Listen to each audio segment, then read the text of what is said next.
Hello, good evening, everybody, and welcome to our alternative audio coverage of the second quarter-final match of the day. It is the Netherlands against Argentina. I'm your alternative host, Nicholas Jones, and you are listening to the Commentary Hub. And I'm delighted to have with me as our commentators, John Stuttard and Luke Turton. But at first, we're going to start with Luke. Good evening, Luke. Close run thing earlier between Brazil and Croatia going to penalties. Will this be a similar situation for the Netherlands against Argentina? Good evening, Nick. Good evening, everyone. I hope not. I hope we can get this sorted in 90 minutes because that means we'll have goals and a winner. But a lot of games in the knockout stages have gone to penalties now, so it's the possibility. And if that is the case, it will. And if that is the case, this will be a repeat of the 2014 semi-final It'll be a repeat of the semi-final in the 2014 World Cup in Brazil. The match was 0-0 after extra time, and so it went to penalties. Argentina won the shootout 4-2, and both sides are both nations are hoping that it will not be a repeat of what's happened 8 years ago. We're also going to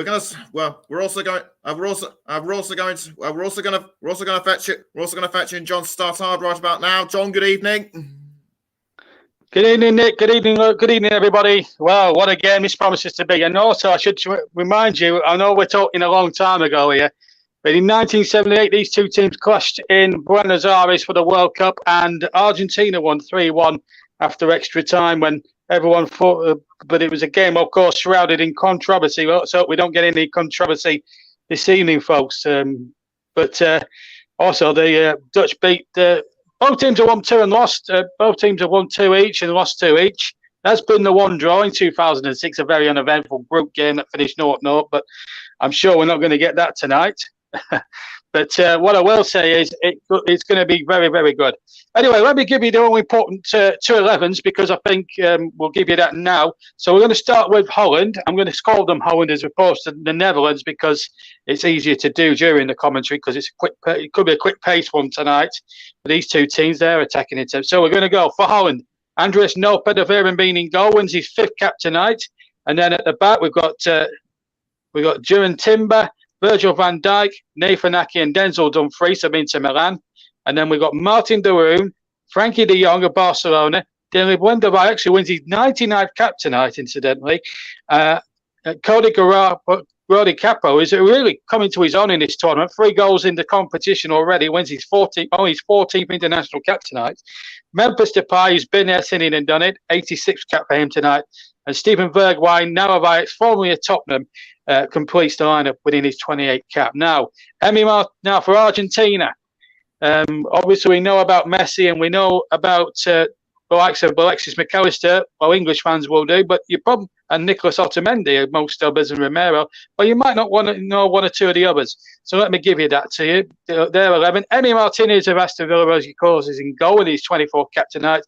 And then it's back 3, we believe, with Christian Romero, Nicolas Otamendi, and Lisandro Martinez, who plays for Manchester United, new signing for them this season, winning his 14th cap. And then Molina and Acuna are both I think would be wing backs with Deport, Fernandes and McAllister in there.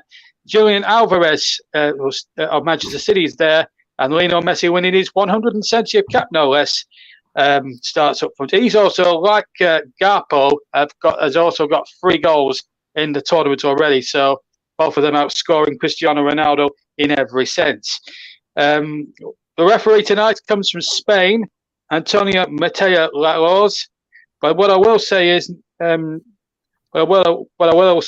this game really has the capacity to be very good. You've got 2 coaches at the end of managerial spectrums. At the top end of the spectrum, at 73-year-old Louis van Gaal is in his 2nd spell as the Dutch manager, after spells at Barcelona, Manchester United, amongst other clubs.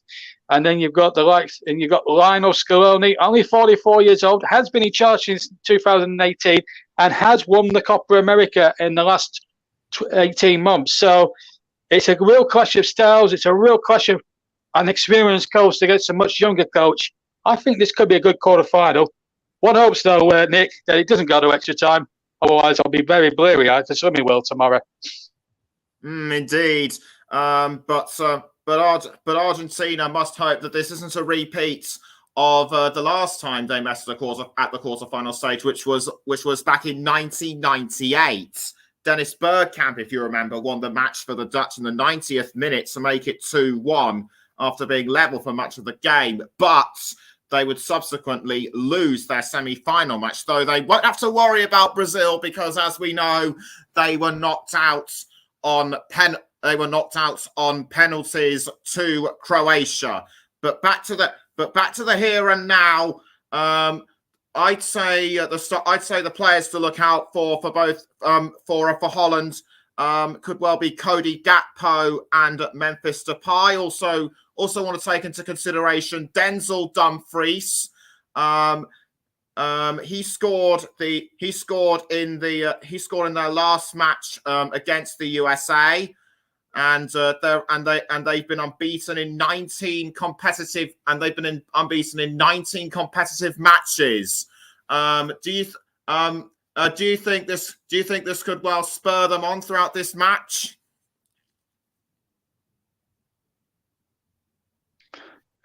Possibly. I think you were talking to me. Yeah. It could well. It could well be, Nicholas. But I've got a good feeling about this game tonight. I think it'll be a 5-goal thrower. I'm going to sit on the fence and I'm not say who's going to win it. But what I will say, it'll be a 5-goal thrower, and it could be 3-2 either way. This game has got the potential.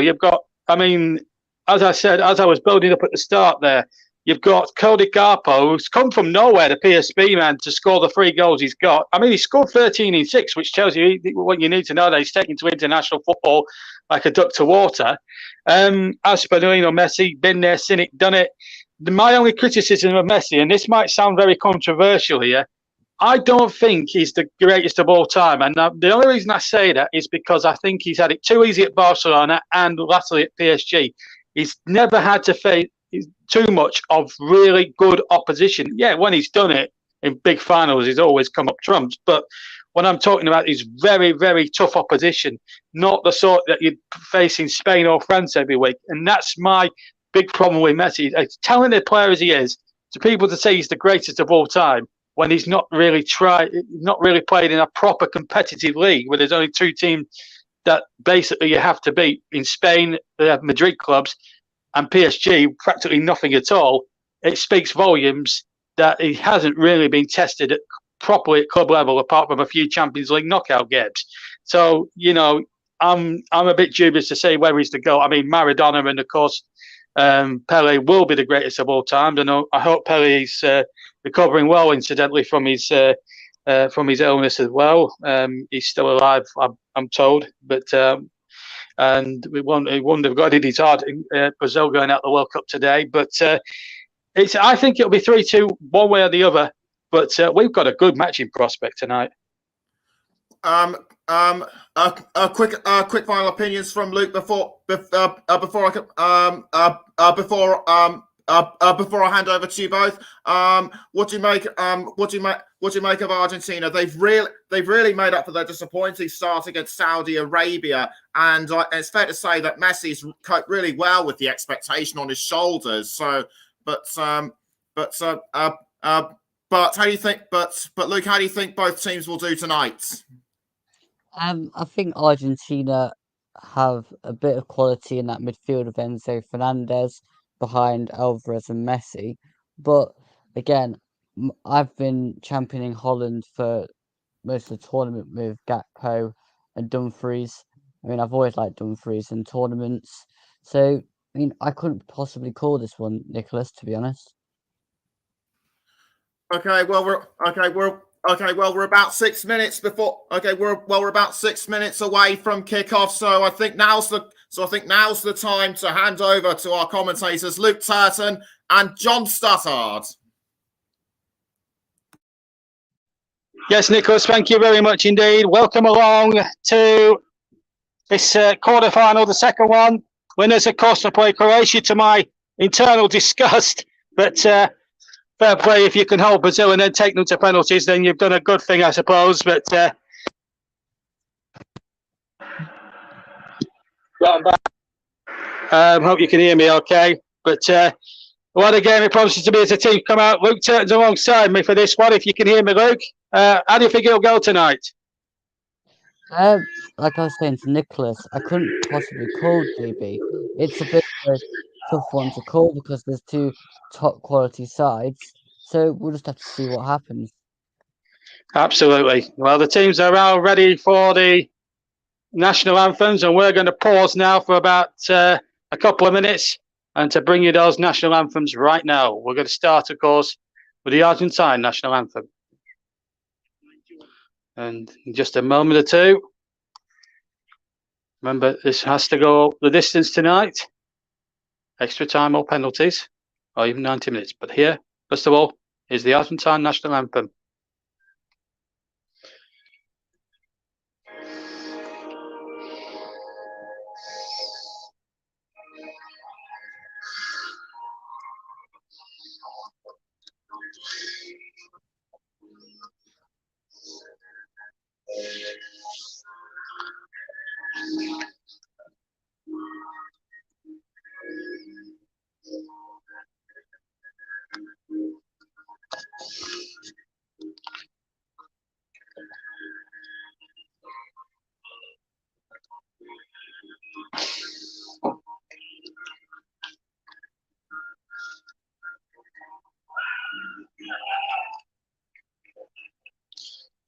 I should also say that I should actually say at this point that that it was the Dutch national anthem and not the Argentinian national anthem as before. But now we will bring you the Argentinian national anthem at the second time of asking.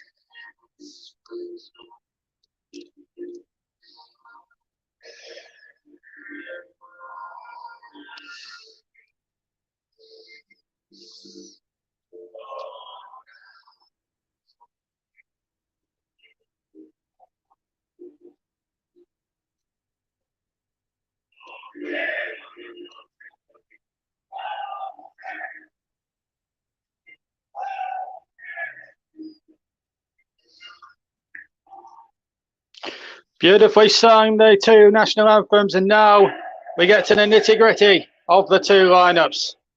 As the players shake hands before the start of this game, the Argentinians out in force, and of course you'll have the sea of orange that follows Holland about.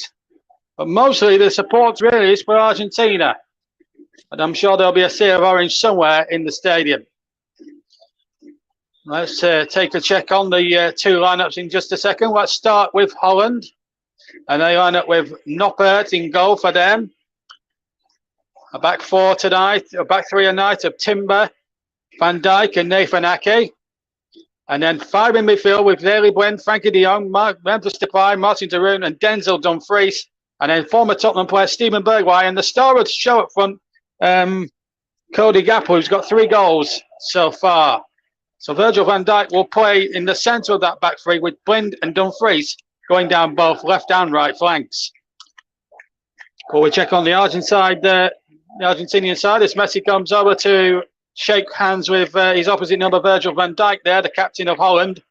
Let me give you the referee tonight. Antonio Mateo from Spain, Paul Cibrian and Roberto Diaz are the 2 assistants.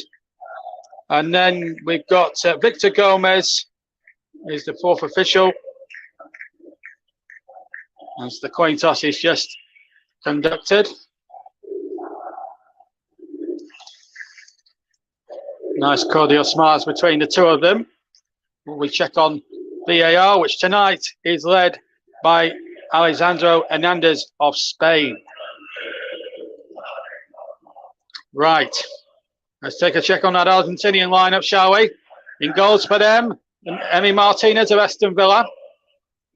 And then it's a back three, we believe, of Lisandro Martinez, Nicolas Otamendi, formerly of Manchester City, and Christian Romero of Manchester United. And it's Acuna, Brighton's Alexis McAllister, Fernandes, De Paul, and Molina.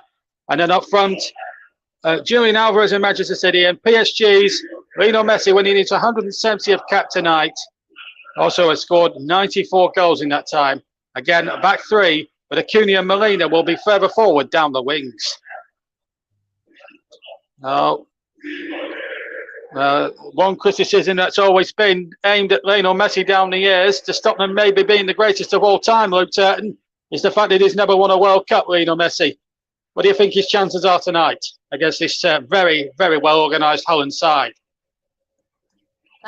Well, you always know he can pull off something special, but I think he's got to make sure that he brings other players into play, and the team have to play up to his strengths as well. So, I mean, there's a chance for him tonight, but it's not going to be easy against this well-drilled Dutch back line. It certainly isn't, and the atmosphere is building up to a real crescendo here in Rossell. It's Holland in those all-orange shirts, Argentina in their old strip, their traditional strip of blue and white stripes. Get us underway. So it's Holland away. They're going to go to the right. They're playing from right to left, and already a foul there on one of the Argentinians, high foot, and a free kick. It is to Argentina. Of course, Hollands have never won the World Cup. 1974 and 1978 and 2010. They got to the final 3 times in those years, came up short. 2-1 against West Germany in 74, when led for a first-minute goal by Neeskens. 78, when these two teams met in Buenos Aires, and there was a lot of controversy. Rennie van der Kerkhof's Casterplast controversy and all that sort of thing. And Argentina won, although there were claims in those days that it was a touch suspicious, especially when they beat Peru 6-0 in one of the second round of group games, which got them there to the final. And in 2010, they they were a bit underwhelming, shall we say, against the Spanish. Spain, good football winning over the end in South Africa that year. Argentina, 78, as I said, in 86, where a certain Mr. Maradona inspired them to victory, even if he did punch the ball in the back of the English net. But about 4 minutes later, we scored one of probably the best goals of all time, again against England. But he's certainly shown in that. They've also been runners-up on a few occasions. 2014, their most recent run to the final.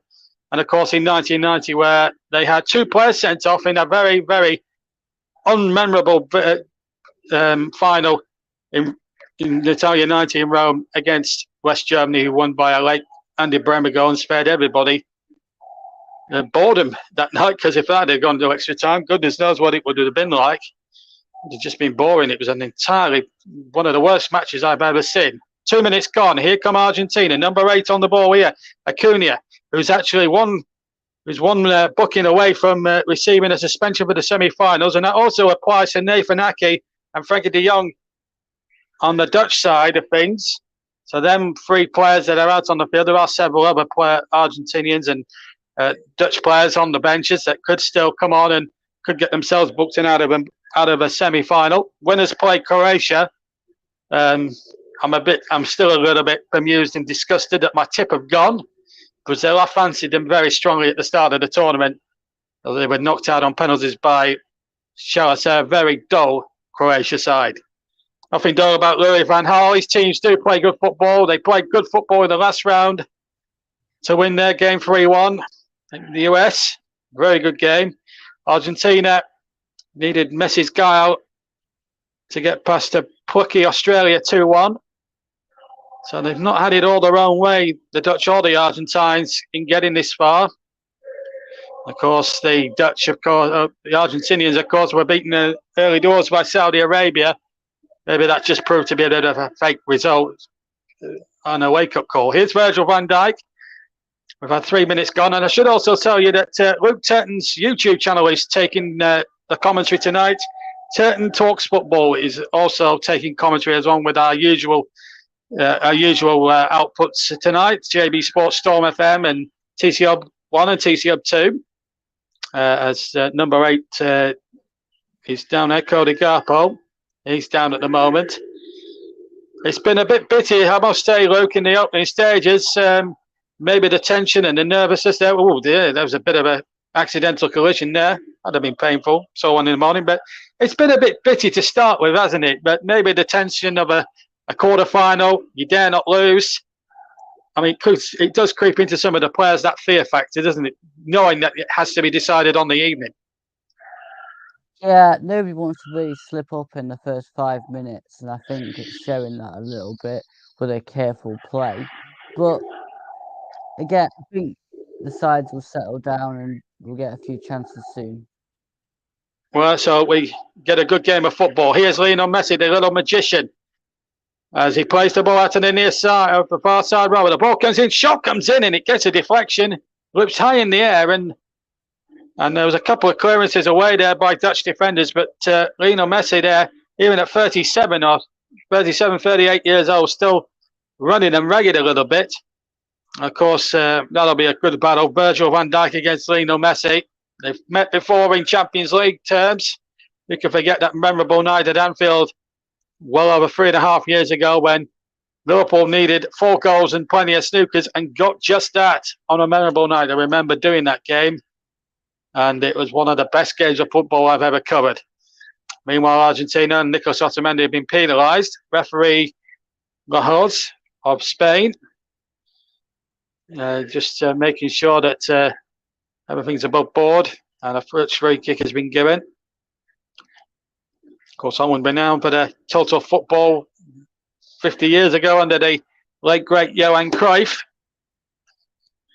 He certainly invented the word total football. They have won the European Championships on one occasion when Huid and Van Basten scored against the then USSR in 1988. Of course, Marco Van Basten's volleyed goal is one of the great goals of all time, in my opinion. To take it first time on the volley from a very acute angle was something special. Still, not if you've just joined us. Not really much happening. It's Argentina now have possession here. There's Lisandro Martinez. There are 2 Martinez. We've got Lisandro on the ball here and goalkeeper Eni, who plays, of course, for Lisandro Martinez plays for Manchester United. Emi, of course, plays for Aston Villa. And Arsenal fans will remember him. So I'm sure Mike Harneman will have had would have done that before. And of course, you've got to keep your comments coming in. We've got a couple from Paul James, one of our commentators who has been with us the whole time. He goes on to say, good afternoon, gentlemen, or gents. Gents is more informal. Keep it informal, Paul. But gents. No goals to tell you about. Just to remind you that Croatia and Brazil drew 1-1 today, and Croatia won 4-2 on penalties. Don't forget, 2 more quarterfinals coming up on all the TCL platforms tomorrow. We've got Portugal against Morocco at 3 o'clock with Russ and Luke. And then Luke again is on for a double shift, I believe, because he'll be joining Nicholas Jones as well. Or England against France. That will kick off at 7 o'clock tomorrow. You'll be able to hear all them on all the TCL platforms. And then we'll have the semi-finals. We'll have the 3rd place playoff. And I can confirm that me and Luke are going to be the commentary team a week on Sunday for the final, which sadly will not include Brazil. But we hope, Luke, it may well include England. Let's keep our fingers crossed. Got to hope, but let's just take it one game at a time, JB.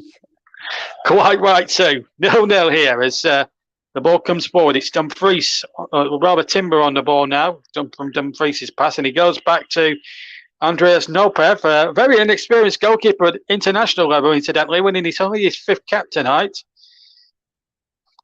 The Dutch goalkeeper, no place for Jasper Cillessen, which baffled me, but the Dutch are going with a younger side.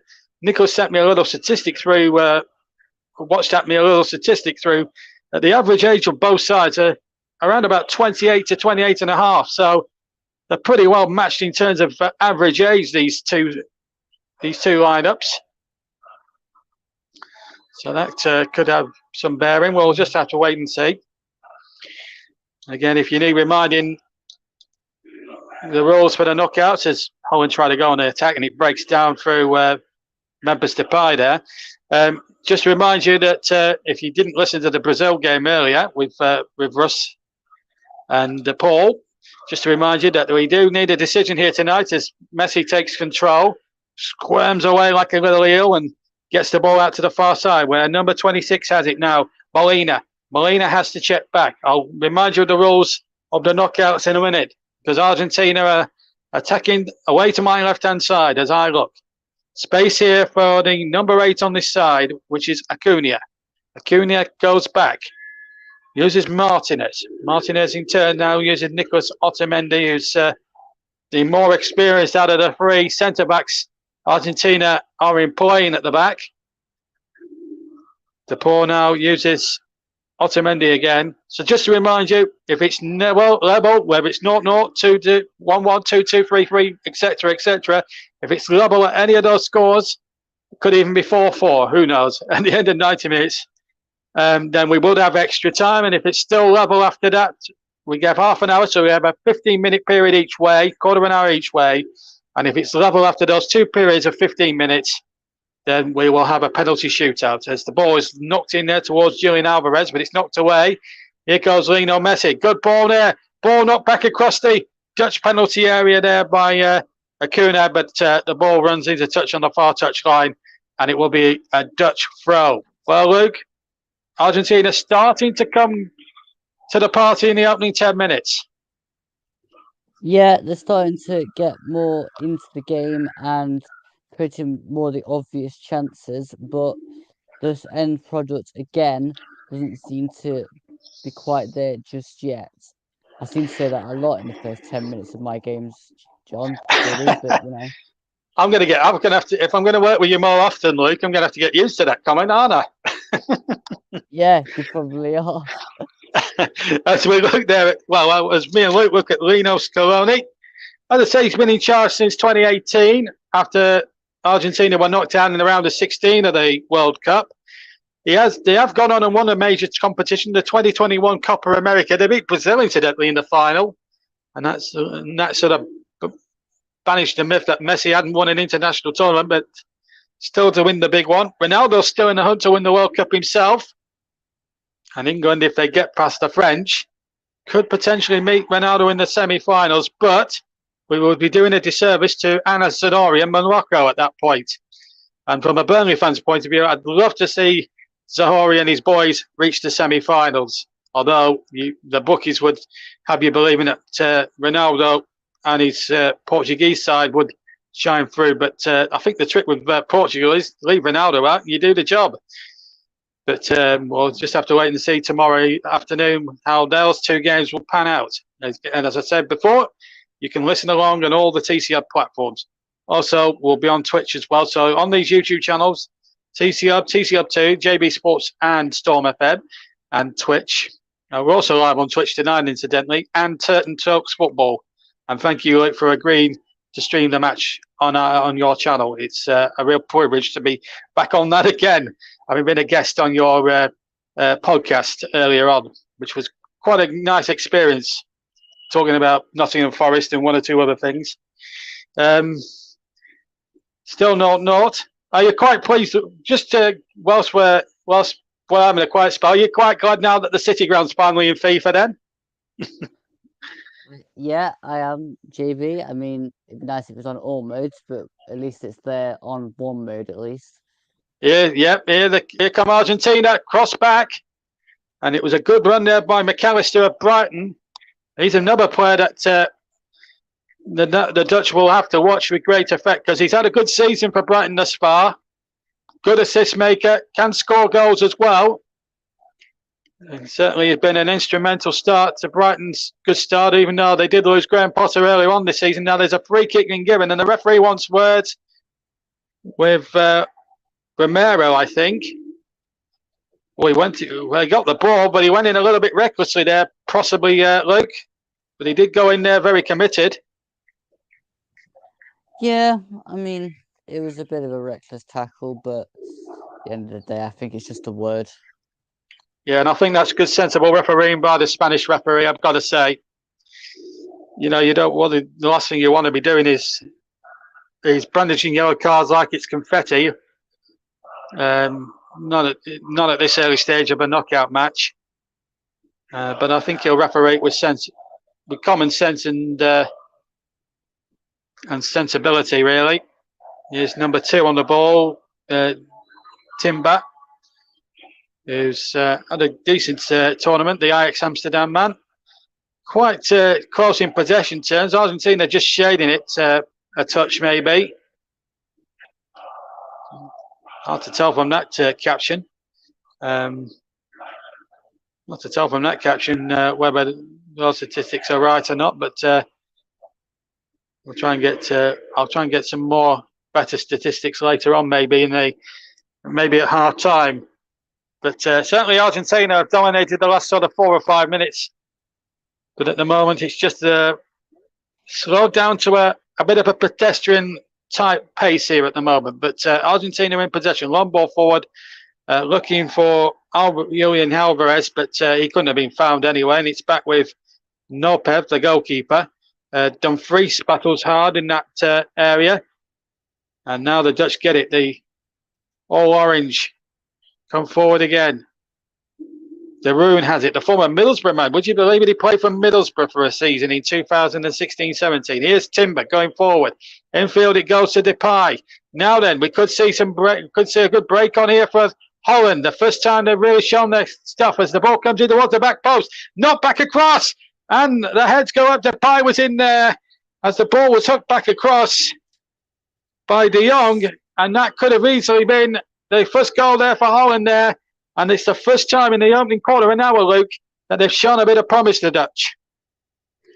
Yeah, but it all came from basically overloads in different positions with the centre-backs coming forward, running at them, and then feeding the ball through into other areas and creating space, which so far for Holland, they haven't been doing. They've been stuck in their own kind of shape. Whereas if you just venture out a little bit and take the game to Argentina, that'll be where you create your chances. Because I think Argentina are happy to just let Holland have the ball in their own half. Yeah, and when you have the ball in your own half, you're not penetrating, are you? I think that's the point. As Virgil van Dijk, Liverpool comes forward. Liverpool vice captain. He's not the actual captain of Liverpool, but he is the Dutch captain, leader of men on the field. It's Timber, who's really had a decent World Cup so far. And here's number 7, Steven Bergwijn. Can't really tell those black numbers in those orange shirts, can you? It's very hard to distinguish one from the other, but it's not as bad as when I covered your team at the FA Cup at the start of the year, when Arsenal wore white shirts to promote gun crime in their area of North London, and they wore white numbers and white shirts. I couldn't tell the difference between one Arsenal player to the other. I'm amazed I got through it, but thankfully Forest won the day 1-0. I'm sure you don't need me to remind you of that, Luke. And at least the team with more visible numbers and visible kits won for you, JB. Absolutely. Russ has been on, says good evening. Well, lads, not gents. I'm certainly a lad. Luke certainly is. But here's Timber, who's made some good runs, and that's a good run by Bergwijn, but the goalkeeper, Eni Martinez, was lightning fast off his line. But Timber, so far, Luke, has done some good work down that right flank, and a nice idea to play the ball in, but maybe just hit it a little bit too much, with a bit too much force, maybe. Again, it's the final end product ball, JB. The run was brilliant, and I think they're not really wised up to the overload from Timber, so that's where they're getting a bit of joy down that side, because I think they'll know a bit more about Dumfries, but better ball than they could have been in. Absolutely. Here's Van Dijk now on the ball. Game slowly away, starting to liven up a little bit after a timid first 10 minutes. Here's Nathan Aki with the long hair, comes forward. He's coming forward, and he's liking to come forward for a centre-back. He should be really helping out in defence, really, but De Roon has it now. Van Dijk, Holland keeping the ball nicely here as we hit the 18th minute here at the Lusail Iconic Stadium. sure whether this stadium's iconic or not. We'll have to find out what legacy it leaves. Here's Timber now. Here's Denzel Dumfries, number 22, linking up well with Stephen Bergwijn. And it's a Argentinian throw, and the referee having to come across. I think Bergwijn wanted a possible free kick there, but the referee wasn't interested, or maybe he's having a word with one or two Argentinian substitutes by the looks of it, and it looks like Di Maria. It is Di Maria. Maybe he was just a little bit out of order there, but it all ends. It all gets diffused with a nice giggle and a smile, and Argentina get the decision and a free kick, as it turns out. 19 minutes gone then. World Cup quarter-final, second one. Argentina against Holland. Remember, Croatia winning 4-2 on penalties after a 1-1 draw against Brazil. My tip are out. So, shows how good a tipster I am, really. But, yeah, but you're better than me, JB. I picked Belgium. Well, yeah. Well, if you picked Belgium, you should have kept your money in your pocket. But mind you, France are still in it. There's still some big teams left in it, of course, Portugal and France and England, and But I think, we all hope England. I mean, I backed Brazil and France to get to the final. I secretly hope I don't now. I like England to get through. Anyway, here comes Holland now inside the penalty area. Good turn. They get a corner out of it. Off the defender there, which was Nicolas Otamendi. Good turn, this by Memphis Depay, who's a real customer. Now it allows the license of Van Dijk and people like that to go forward. There are Denzel Dumfries is just by the penalty spot. Martin de Rooney's by the penalty spot, being heavily marked. We've had 20 minutes here. It's going to be a corner kick. Cody Gakpo gets it back again. Gakpo's cross in towards the penalty area. It went towards the near post, but the Argentinians had a good load of players back in that penalty area and defended it very competently. Here go the Dutch again. But in the end, they can't get it forward, and the Argentinians, not renowned for their sensible defend that rather well. But after a timid start, nothing wrong with that challenge at all by Molina. No complaints from the Argentinians. After a timid first sort of 10, 15 minutes, the game starting to open up into a pretty decent competitive game. Messi's on the chase. Or Robert Alvarez, sorry, is on the chase. Messi's taking up a bit of a deeper role, I've just noticed there. We're halfway through the first half then on the TC Hub, JB Sports, Storm FM, Turton Talks Football and TC Hub 2. And we're on Twitch tonight. Don't forget, just wait a minute. Here's Messi. Messi trying a speculative left footer from outside the area. And Messi just playing with the accuracy and the final end product, which you've alluded to about 3 or 4 times already tonight, Luke. And that's probably been the one frustration so far about the first 22 minutes, really. Yeah, I don't think I was ever going to go in because he got too far under the ball. I mean, I think you could have a competition for the amount of games that I have watched in this tournament, which is most of them, and there is at least one chance like that in the game where they just ballooned it straight over the bar. You'd expect better from Messi's quality, though. Yeah, but at the end of the day, he's not a robot; he's a human being, and they all make errors. And those ball, of course, when Adidas brought out this ball, this was supposed to be the best one yet. Out of all the World Cup balls we made, personally, I prefer the Tango ball from 78 and 82. That was the defining Adidas ball of the World Cup. I'd love to have seen that come back. The design of it is not exactly my cup of tea. As I said, I'm very, very old school that way, Luke. I've got to be honest. But at the moment, it's 0-0. And we're halfway, as I say, through the first half. One ball forward, looking for Denzel Dumfries, but he can't be found. Again, the idea was okay. Luke. The execution, again, from the room this time, not so. Yep, too much power over here. And, I mean, even Dumfries with his pace was not going to get to that, even if he times it by about 5. I'll speed it up about plus 10, potentially. But at the moment, it's still 0-0.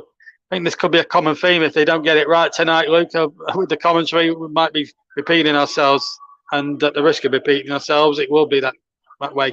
Just to remind you, everybody, that if you want to follow us on Twitter, the Commentary Hub, that is, check out our Twitter address, Twitter handle at Commentary Live 1. Here come the Dutch inside the area. Shot comes in, and it's gone wide from Steven Bergwijn, or rather Memphis Depay with his left foot. Well, it was one of the two anyway. Let's just try and clear it up. But it was a nice little break here. I think it might have been Bergwijn who actually had the final shot. Indeed, it was. Again, not for the first time tonight. Execution lacking again. Maybe just scuffed it at the final moment and maybe got too excited at that crucial point, Luke. Yep, I don't think the accuracy was there either. I think he was aiming far too wide. Well, let's just hope the quality of the shooting picks up. Otherwise, we might be on repeat mode all night. But at the moment, it's still slowly away, bubbling nicely. At least both teams are having shots at goal, which is encouraging. But there's so much at stake. A World Cup semi-final berth. You're 2 games away from potentially being in the World Cup final. It's the stakes now at this stage of the tournament so very, very high as Dumfries tags Acuna. Free kick to Argentina on the near side, the Argentinian left.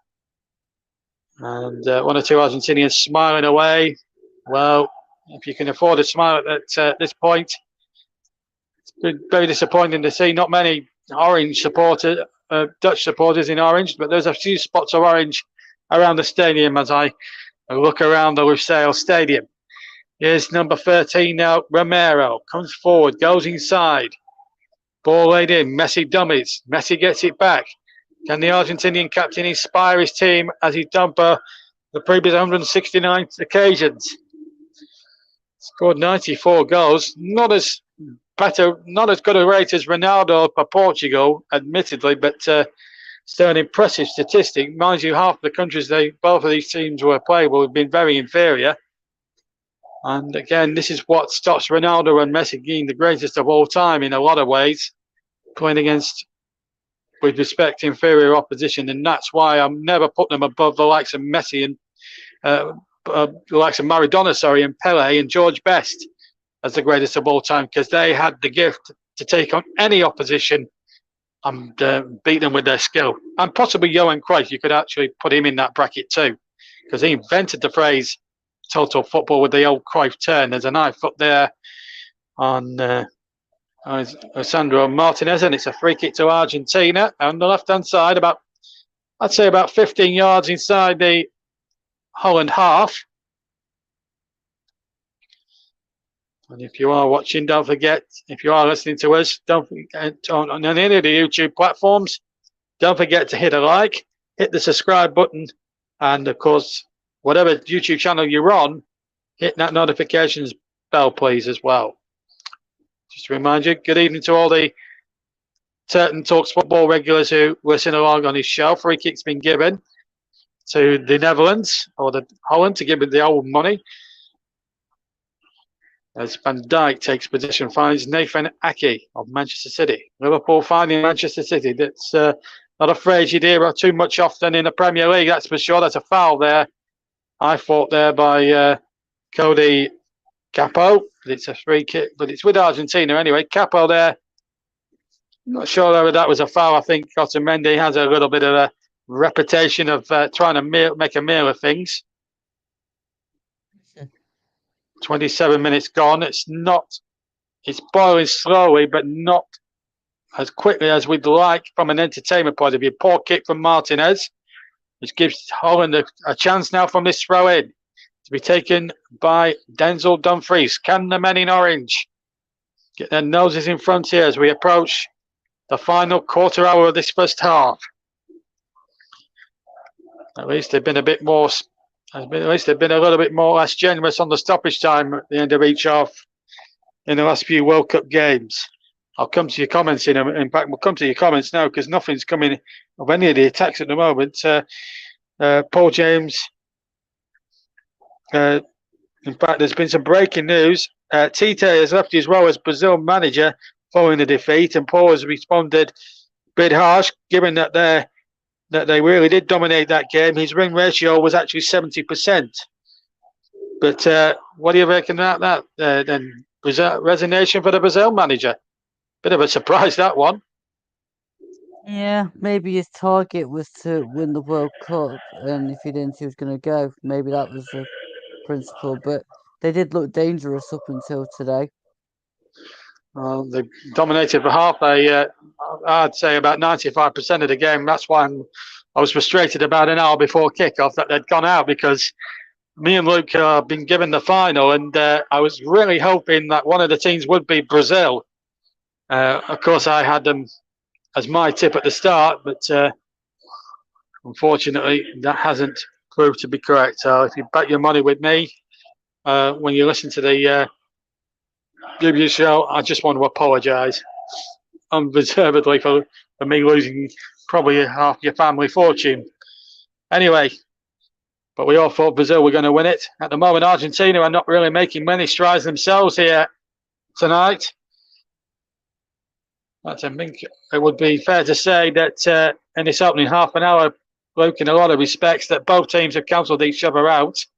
We'll just wake up for a second, because Argentina are on the attack here with Alexis McAllister. Now then, De Paul.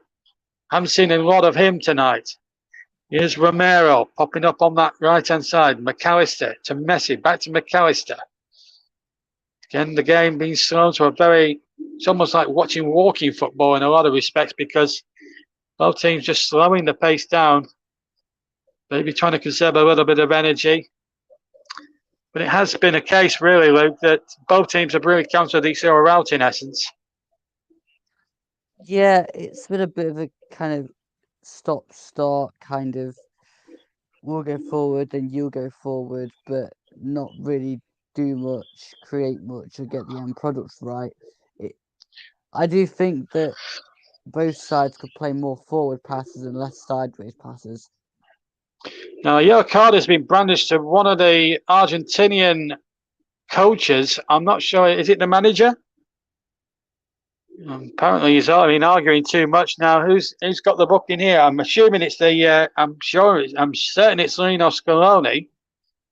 We'll get confirmation from obviously the feed that we've got here on our monitors, but I think Lino Scaloni has picked up a yellow card there for possibly complaining too much or saying something out of turn to possibly Mr. Hernandez, the fourth official. Well, I'm certain of that. We'll get confirmation of that. But a yellow card has been brandished, we believe, to the Argentinian manager, Scaloni. And that is not good really, is it? As the ball is not forward, looking towards Alvarez. Messi taking a deeper roll this time. The pass out was on for him from Alvarez, but Alvarez decided to go towards the penalty area. Here's Messi now. Now we could do a little bit of magic from the Paul Danielson football. Here comes the Paul now. Looking to try and get something going. Here's Enzo Fernandez. Fernandez has to go outside to the far side. Now De Paul has it. Still on the right-hand side. Goes in field this time. Nicolas Otamendi's trundled forward from centre-back. Making a little sortie forward. 32 minutes gone on all TCO platforms and Twitch. TCO Twitch channel. It's Holland 0, Argentina 0 in the second of the 4 World Cup quarterfinals. Remember, we've had Brazil knocked out by Croatia. Very poor Croatian side on balance, on statistics.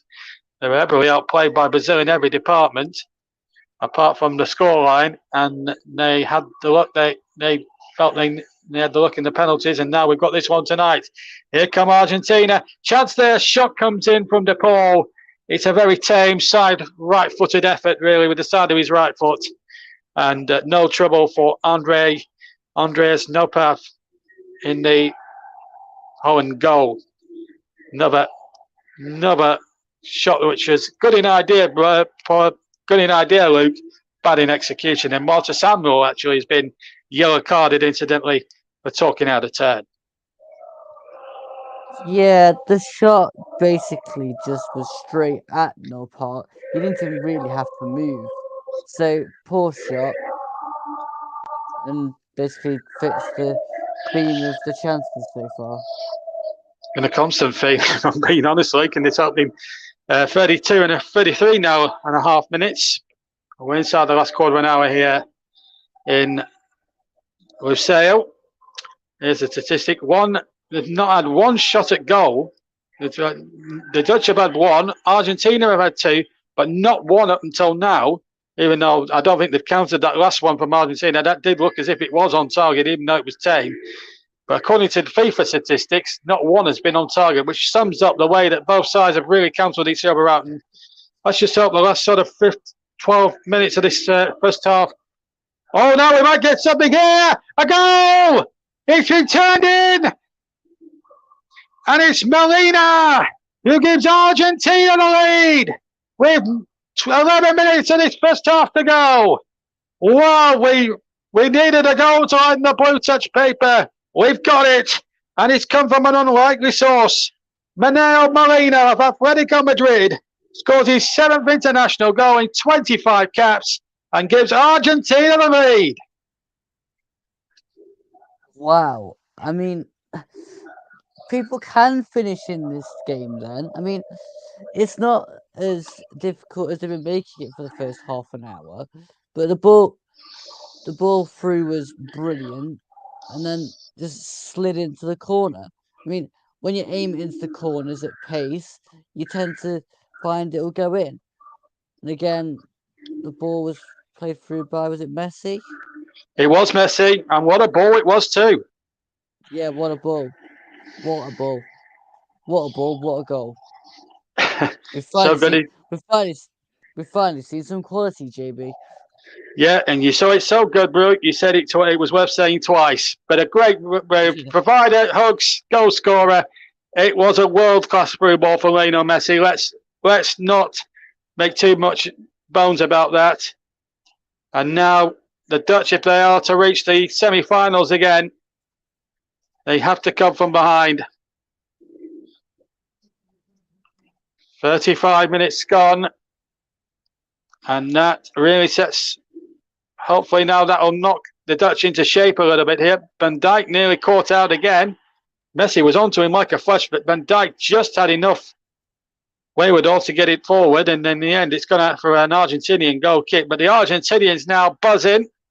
And plenty for Louis van Gaal.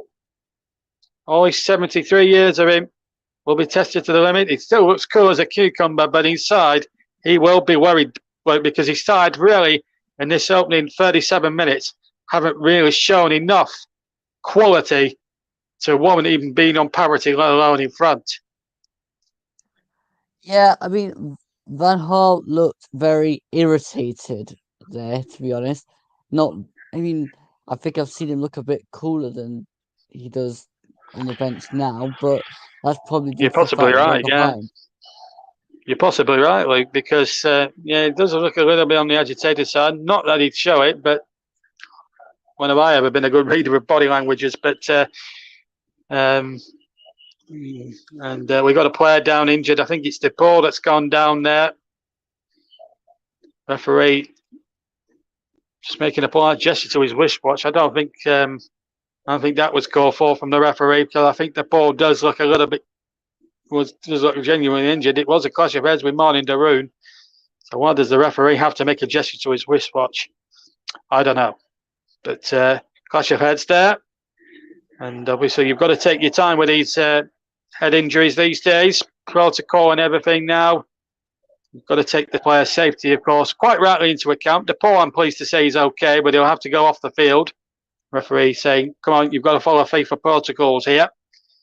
That's how it is. So Argentina now, for the moment anyway, down to 10 men. There's going to be a drop ball in Argentina's favour. When are we going to go? And this is another thing about the modern game that irks me, Luke.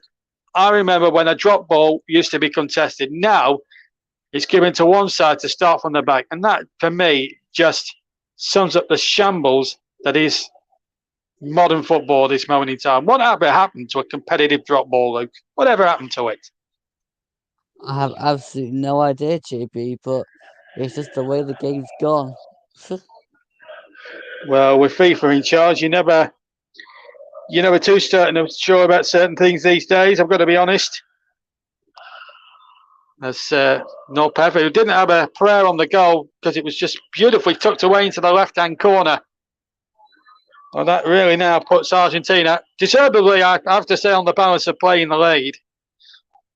And as I say, the through ball from Messi, there is a determination in his eyes. You can sense it tonight that Messi wants to win this badly. Because as I said, the only thing that's been dished against his name in terms of honours is a World Cup. He's won everything else there is to win in the game at club level and international level. And if he does win the World Cup, then maybe you could put him amongst the greatest of all times, but he'd still be way behind Maradona and Pele in that department. Here he is now, trying to twist, turn, get away from his man and gets a shot in right-footed. He did really well despite Nathan Ake being stuck to him like glue at that for like 2 or 3 seconds before that. Shoved him away and got his shot away. Forget the fact that he hit a tame shot. Just the skill alone to get away from Ake was worth the admission fee in itself there, Luke. That was brilliant. That was absolutely brilliant. The shot doesn't even need to be mentioned, to be honest. It's just the skill. Yeah, I think we should talk about the positives more than the negatives, I think, tonight, Luke. But we've got a positive. We've got a goal in the game. At least it's not going to end goalless, that's for sure. And Holland here, we've got a free kick in a very promising position here because number 8 is Garpo has been fouled there by DePaul. Not DePaul, sorry. Molina, I think it was. So a free kick though, and this is where Holland need to hit back now. 5 minutes to half time. Is Gakpo going to take it, or will it be Daley Blind, of course, winning his 99th cap tonight? Son, of course, of the famous Danny Blind, played in Euro 96 and USA 94 for Holland. Could be Gakpo with the right foot. No, it's going to be the left foot of Daley Blind. No, it's Gakpo into the penalty area. Up go the Dutch heads, and the whistle has gone for a foul, I presume, by Denzel Dumfries. Not sure what happened there. There was a little bit of pushing and shoving, but quite frankly, Luke, it was 6 of one, half a dozen the other. Although, to be fair, there was an Argentine that went down in a heap. I think it was DePaul in that crowd seat.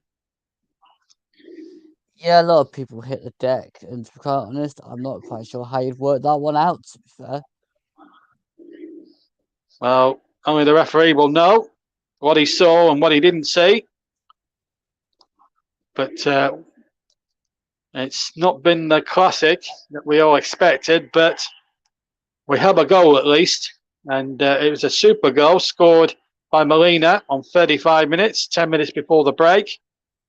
We're inside the last 4 minutes, plus any injury time.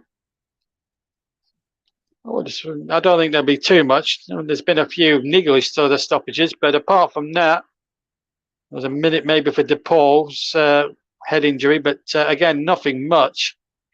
I can only see, 2, maybe 3 minutes at best. I'm just trying to work out the amount of stoppages that we've had.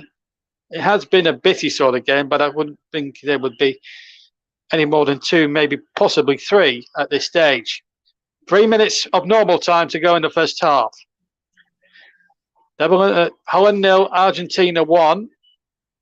And you can tell that the World Cup is a week away from finishing because the Championship's back tomorrow. Of course, Burnley take on QPR. I think it's on Sunday they play QPR. Don't quote me on that, but Vincent Kompany's been talking in the media this afternoon. Meanwhile, back to the World Cup, a yellow card again has been brandished quite emphatically there against one of the Dutchmen, and that was Jurien Timber, who up until now has probably been their best player. He's been penalised. Now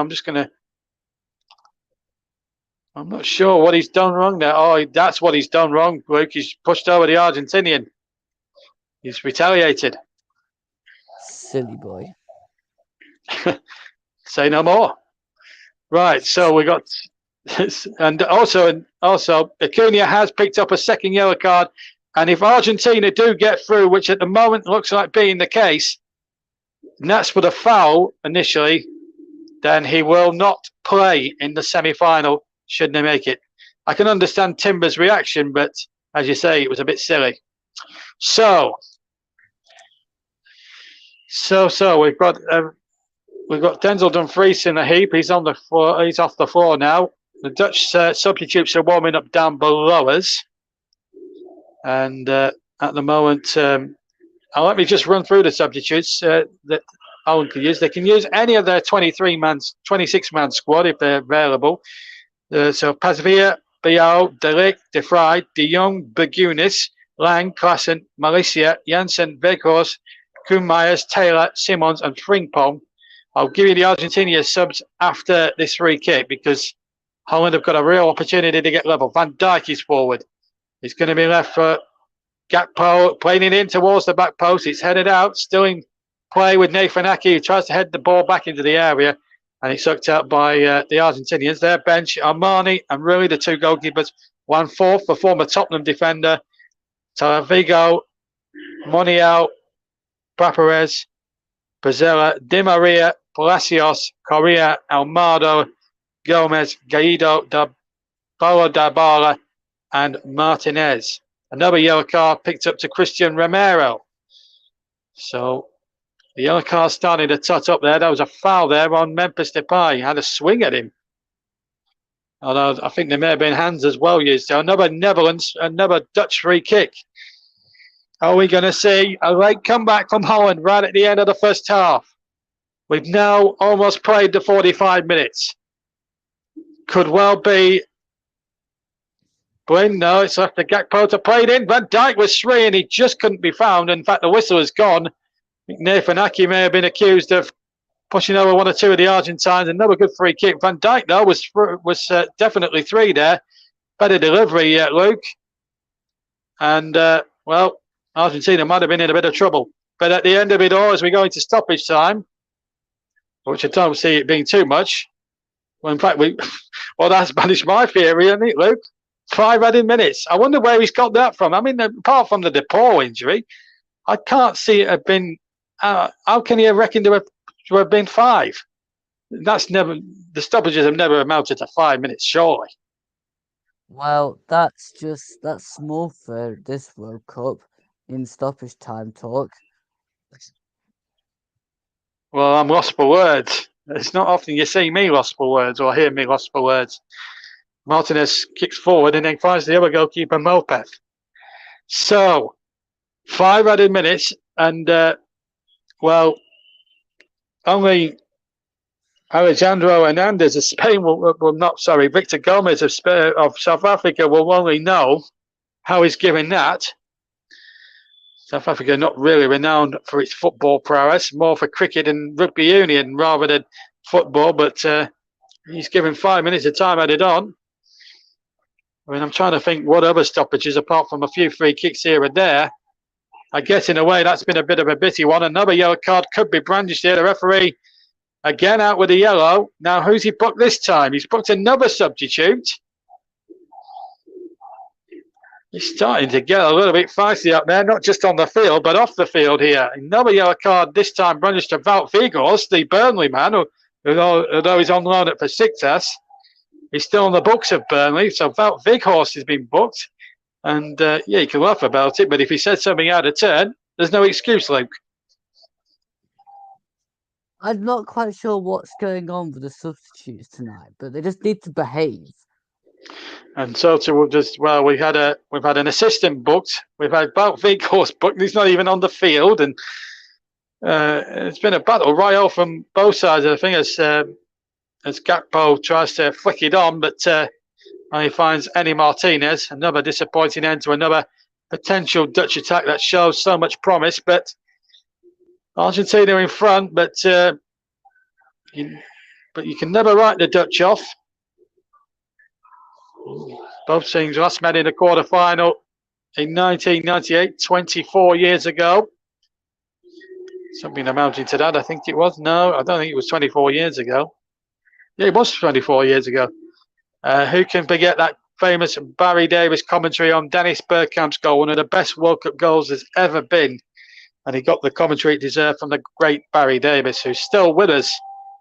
Even now he's well into his 80s. One of the best commentators. To be only given one World Cup final commentary and 2 FA Cup final commentaries is scant reward for a great commentary career. As Messi tries to flick the ball around the corner. We're halfway through the 5 minutes, incidentally, at the end of this first half, and Argentina leading by a goal to nil, scored in the 35th minute by Molina. I don't think when Ladbrokes put up the odds of first goal scorers, he was amongst the front runners. It have been the usual suspects: Memphis Depay, Cody Gakpo, Julian Alvarez, Lionel Messi, amongst others. Stephen Bergwijn have been the sort of the lower priced odds. It'd be nice to see if we look how big a price he was. If you had him down as first goal scorer, you might be in for a few quid tonight, folks. Whoever's backed Molina to get the first goal. The Atletico Madrid man has scored his 7th international goal in 25 caps, and that's the situation as we go into the final minute of stoppage time. So with that in mind, I thought there was another foul there, but there hasn't. But we'll get to Luke's thoughts of the first half in a minute, because Holland are on the attack with Timber.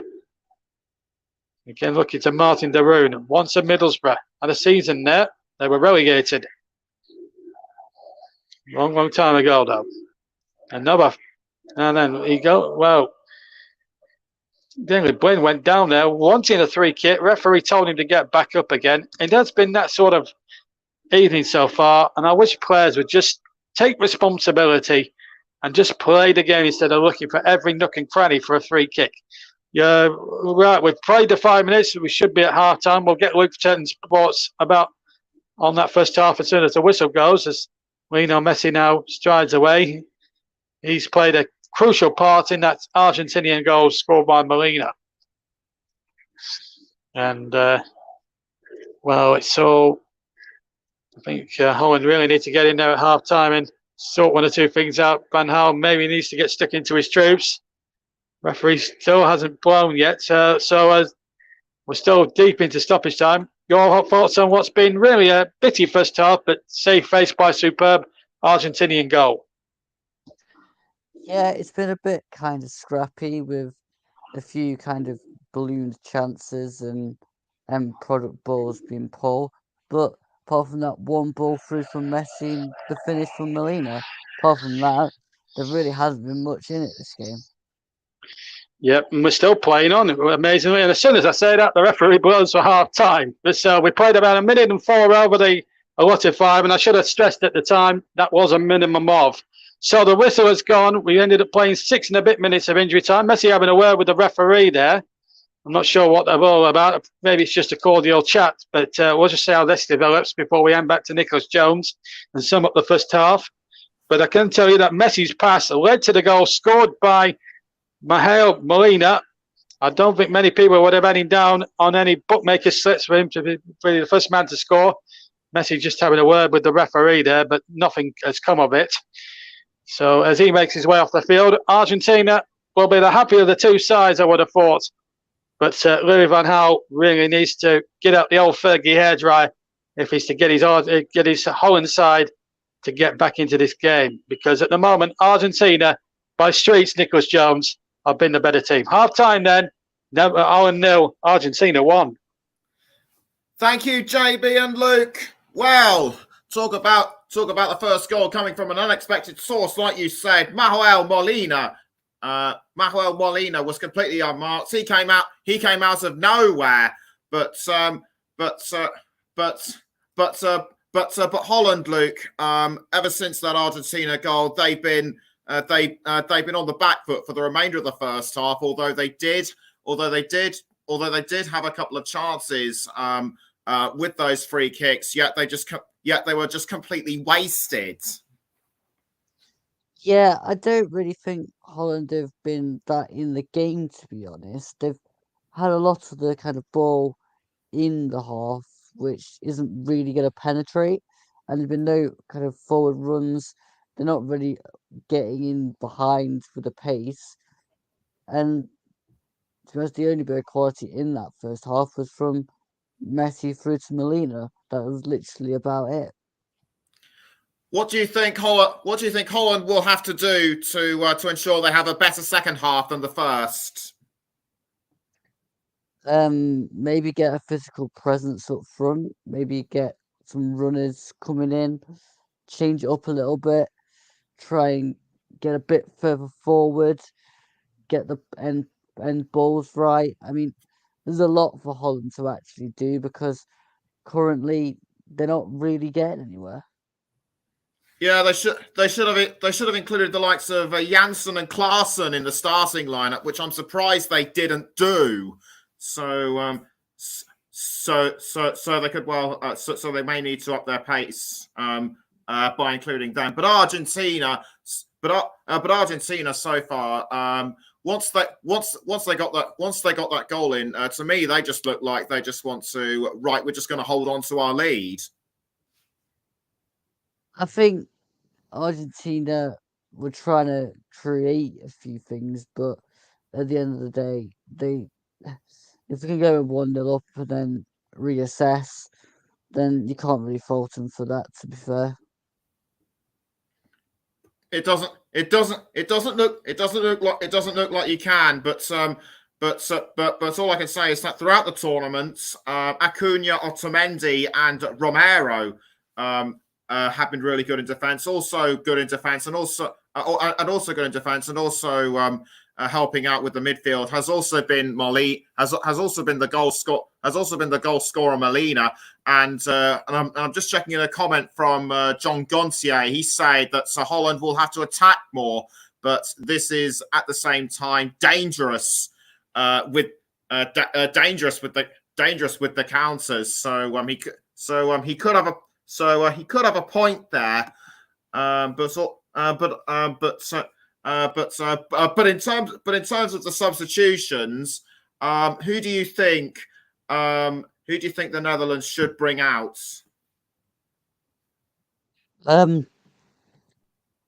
Good question.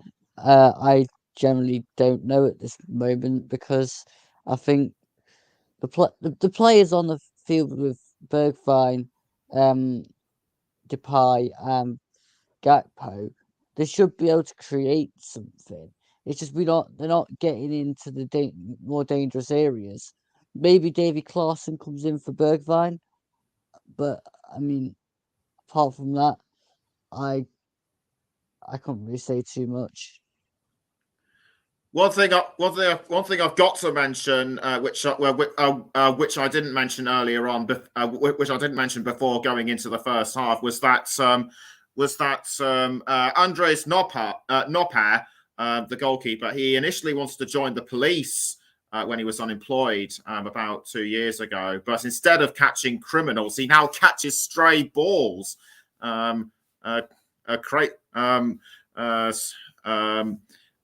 So there you go. You learn something new every day. But in terms of substitutions for Argentina, who would you plump for?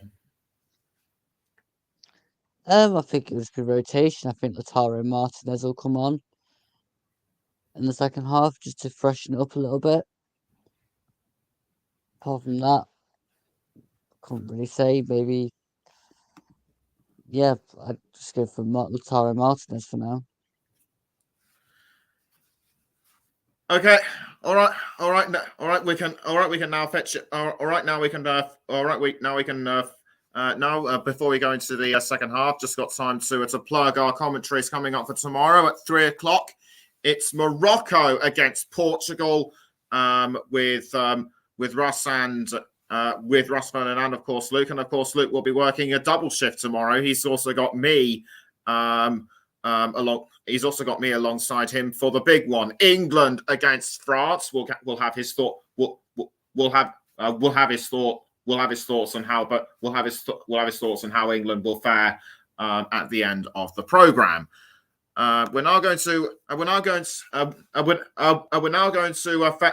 fetch in JB for a moment just to ask what he thinks.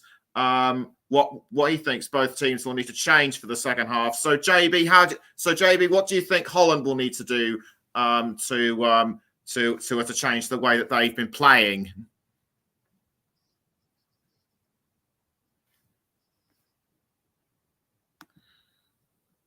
never mind. We're just going to. We're just going to. I was actually about to ask you, Luke. You didn't see. Neither you and JB seemed too happy with. Sounded too happy with the inclusion of 5 minutes added on, because to me 5 minutes is because to me 5 minutes is kind of the last bit of what you consider sensible. It's only when it goes past that it starts to become more ridiculous, in my view. I think that 5 minutes was a bit like classic FIFA, but not. We've seen more extreme numbers, but I think that was the extreme of what we saw. 5 minutes. I mean, you got about a minute for the goal celebrations, about, I'd say, a minute for the complaints at the benches, and about a minute for the poll going down. But apart from that, I don't know where the other 2 minutes have come from. Yeah, but you get these things all the time at football matches, don't you? So to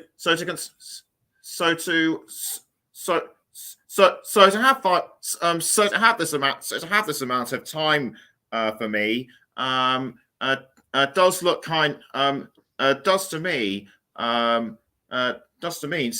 does to me seem quite sensible. So but let's not argue about this anymore, shall we? We have. It's just unfortunate for us, and also it's just unfortunate for the neutrals that Messi hasn't been seen much up front by way of scoring goals.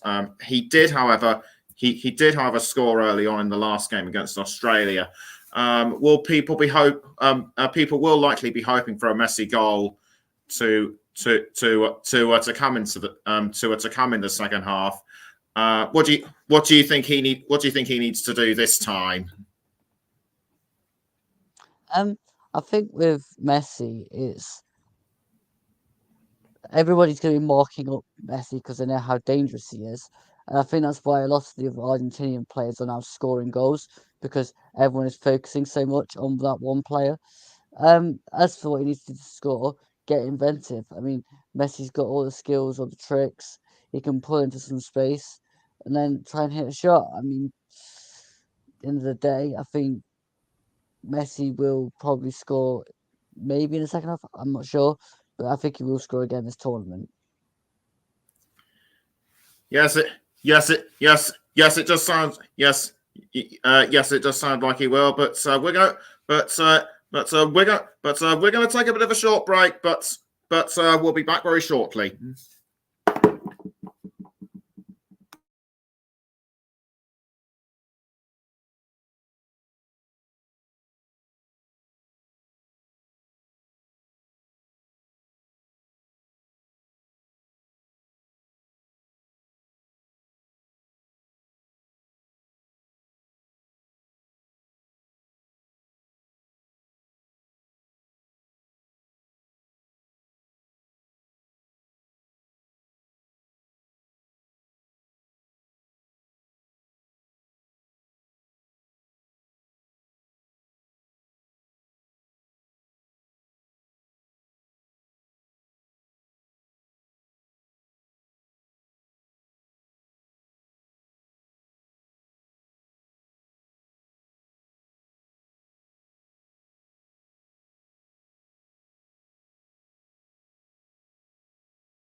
Welcome back to the Commentary Hub's coverage of Holland against Argentina in the World Cup quarterfinals. Argentina took the lead after after a well-timed touch of the ball from by Noel Molina, and everyone there is hoping that that there will be more goals to come, particularly for Argentina, particularly from Lionel Messi. Holland very much on the back foot before the second half. Holland very much on the back foot going into the second half, and so they will really need to up their game. Don't forget, coming up tomorrow is Morocco against Portugal with Russ and Luke. And then at 7:00, the big match, England against France, with myself and Luke. So without further ado, let's get straight back into it as we rejoin your commentators, Luke Turton and John JB Stuttard.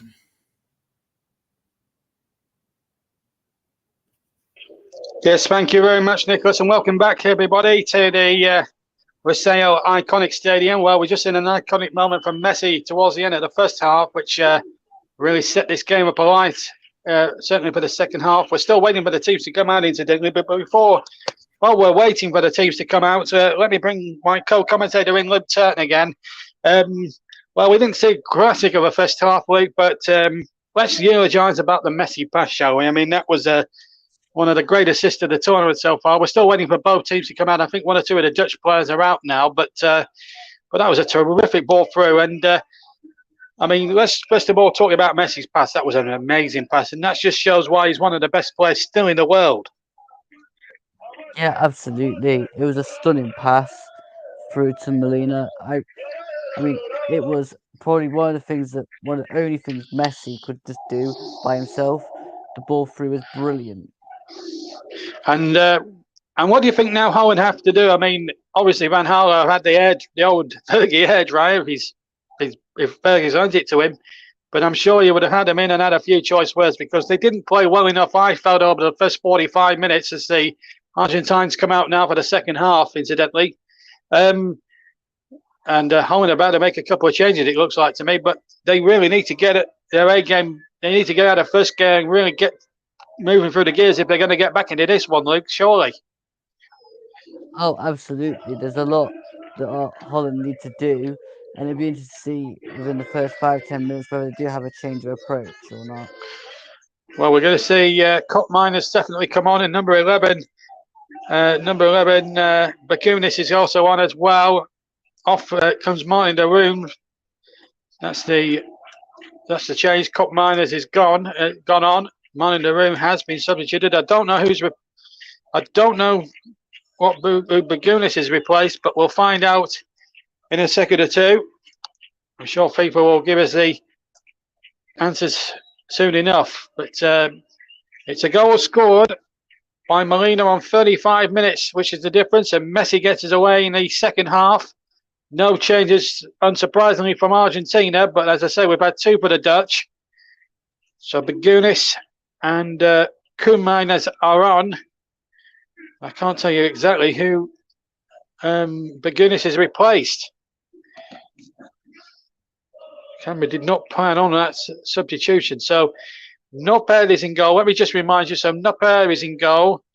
And it's a back three rather of Aki, Van Dijk and Timber, who's been booked. Blind, De Jong, Depay. Koeman is also in there for Martin de Roon. And we think, well, it's Memphis Depay who's gone. Well, we've got to that one. Bakunis has replaced Memphis Depay. And he will partner Cody Gakpo up front. Let me just remind you of the Argentina side. Emi Martinez in goal as Argentina win an early free kick there. Foul there on De Paul. Emi Martinez will play in goal for Argentina. They're still unchanged from the first half, remember. One up, obviously. Back three of Lisandro Martinez, Otamendi and Romero, who's been booked. And then in the midfield, Acuna, who's also been booked. McAllister, Fernandes, De Paul and Molina. And then up front, Alvarez and the captain, Lionel Messi. So there is a recheck on the two teams. Two changes, I say, for Holland, none for Argentina. De Paul has it on the right-hand side. Feeds Messi, edge of the area. Looks to twist and turn. Finds Alvarez. Now back to Messi again. Over on the far side now. Can Argentina keep this alive? Good cross required by Acuna, who, remember, has been booked. And he's out of the net and has picked up a second booking in the tournament. And he's out of the semi-final. Potentially, Argentina may get against Croatia. That takes place on the Tuesday, the 13th of December. So we've got an Argentinian corner. We've played 2 minutes of the second half. And the next goal in this game, so vitally important, more so for Holland than for Argentina. Let's see, he's going to take it. 5 Argentinians in the penalty area. So Messi will swing it in with his left foot from the left-hand side. Referee making sure there's no pushing and shoving towards the near post. A little flick on, which went all the way through. And in the end, didn't come to much, but it's been kept alive here by Fernandez, who tries to take on Koeman here. And the ball, in fact, sorry, Frankie de Jong, sorry, not Koeman. But at the moment, Argentina starting this second half really well, and the Dutch really, I know it's a long, still early days yet in the second half, but the Dutch really yet to get going, or have not had much opportunity to get the foot on the ball at this point, Luke. No, it's been mostly Argentina, and Holland needs to try and create something. Well, they might get a chance here because they've got a free kick. And it's Romero who's fouled Memphis Depay. It's not Memphis Depay who's gone off. I think it might have been. I'm trying to think who else. I thought it was Memphis Depay, but it obviously isn't. We'll get confirmation. So it was Bergwijn that went off. Just to confirm. So it is Steven Bergwijn. Right, we got that. We got there in the end. Yes, Bergwijn and De Bruyne off. And Depay is still on. Right, we got there. Half-time substitutions are never my bag, normally. But anyway, we got there in the end, listeners. And if you are listening tonight, please be respectful in the comment section. And obviously, thank you for joining us. Do leave your comments. And we've had a few nice ones, actually, which I haven't been able to read out. John Gauntier, is that how you pronounce it? John Gaultier, he said, it was a pleasant surprise to discover you and will add you to my contacts. I already did on Facebook. Just love this. And back again, I shall watch more. Don't forget, you can subscribe to JB Sports. Not that I'm doing self-promotion, by the way, but we're at 981 subscribers. We're less than 20 away from the 1,000 mark on my channel. So if you are listening on JB Sports, hit that subscribe button and hit the notifications, please, if you are listening to us on that channel. As I say, all comments welcome, as long as you keep your comments clean. We're still a family programme, even at 8:15 in an evening. In the UK, we're now at around about 11:15 in Qatar time. We're only 45 minutes away in that part of the world from midnight, would you believe? For the players, it must be quite a shock, but they've probably had 3 weeks now to acclimatise to it all. It's Depay battles for it there and halfway. Aki won't want to be found mounting against the likes of Lionel Messi there. And Alexis McAllister, of course. Still no way that the Dutch really need to create something, as Luke Turton quite rightly said a moment or two back. Virgil van Dijk off looking for support and putting his hands out, saying, come on, where is my support? For heaven's sake, let's get on with it. They're giving it away as well. And this could be trouble now as Messi goes charging forward. Out comes the goalkeeper, Noppert, and he does really well there to get on the end of it. Now, can Holland try and get something going here? Van Dijk in possession. They need something now to go their way. Number 11, Bakunis. Gets the ball back from Memphis Depay. Bakunis again. Busy little player he is. And here is number 21. Here's Frankie de Jong. De Jong now looking for runners. De Jong takes possession. Gets it out to the far side. Again, support not really too shy for coming here. Depay now trying to make something of it, and it's not working out. And Messi's one possession, and you know what? One word that could mean trouble. But it's 4 against 4. It was for a moment or two, but Messi held it up and just decided to use support that was there. And Molina goes backwards, and the attack breaks down. But Argentina, at the moment, you have to say at this stage, Luke, quite a professional performance.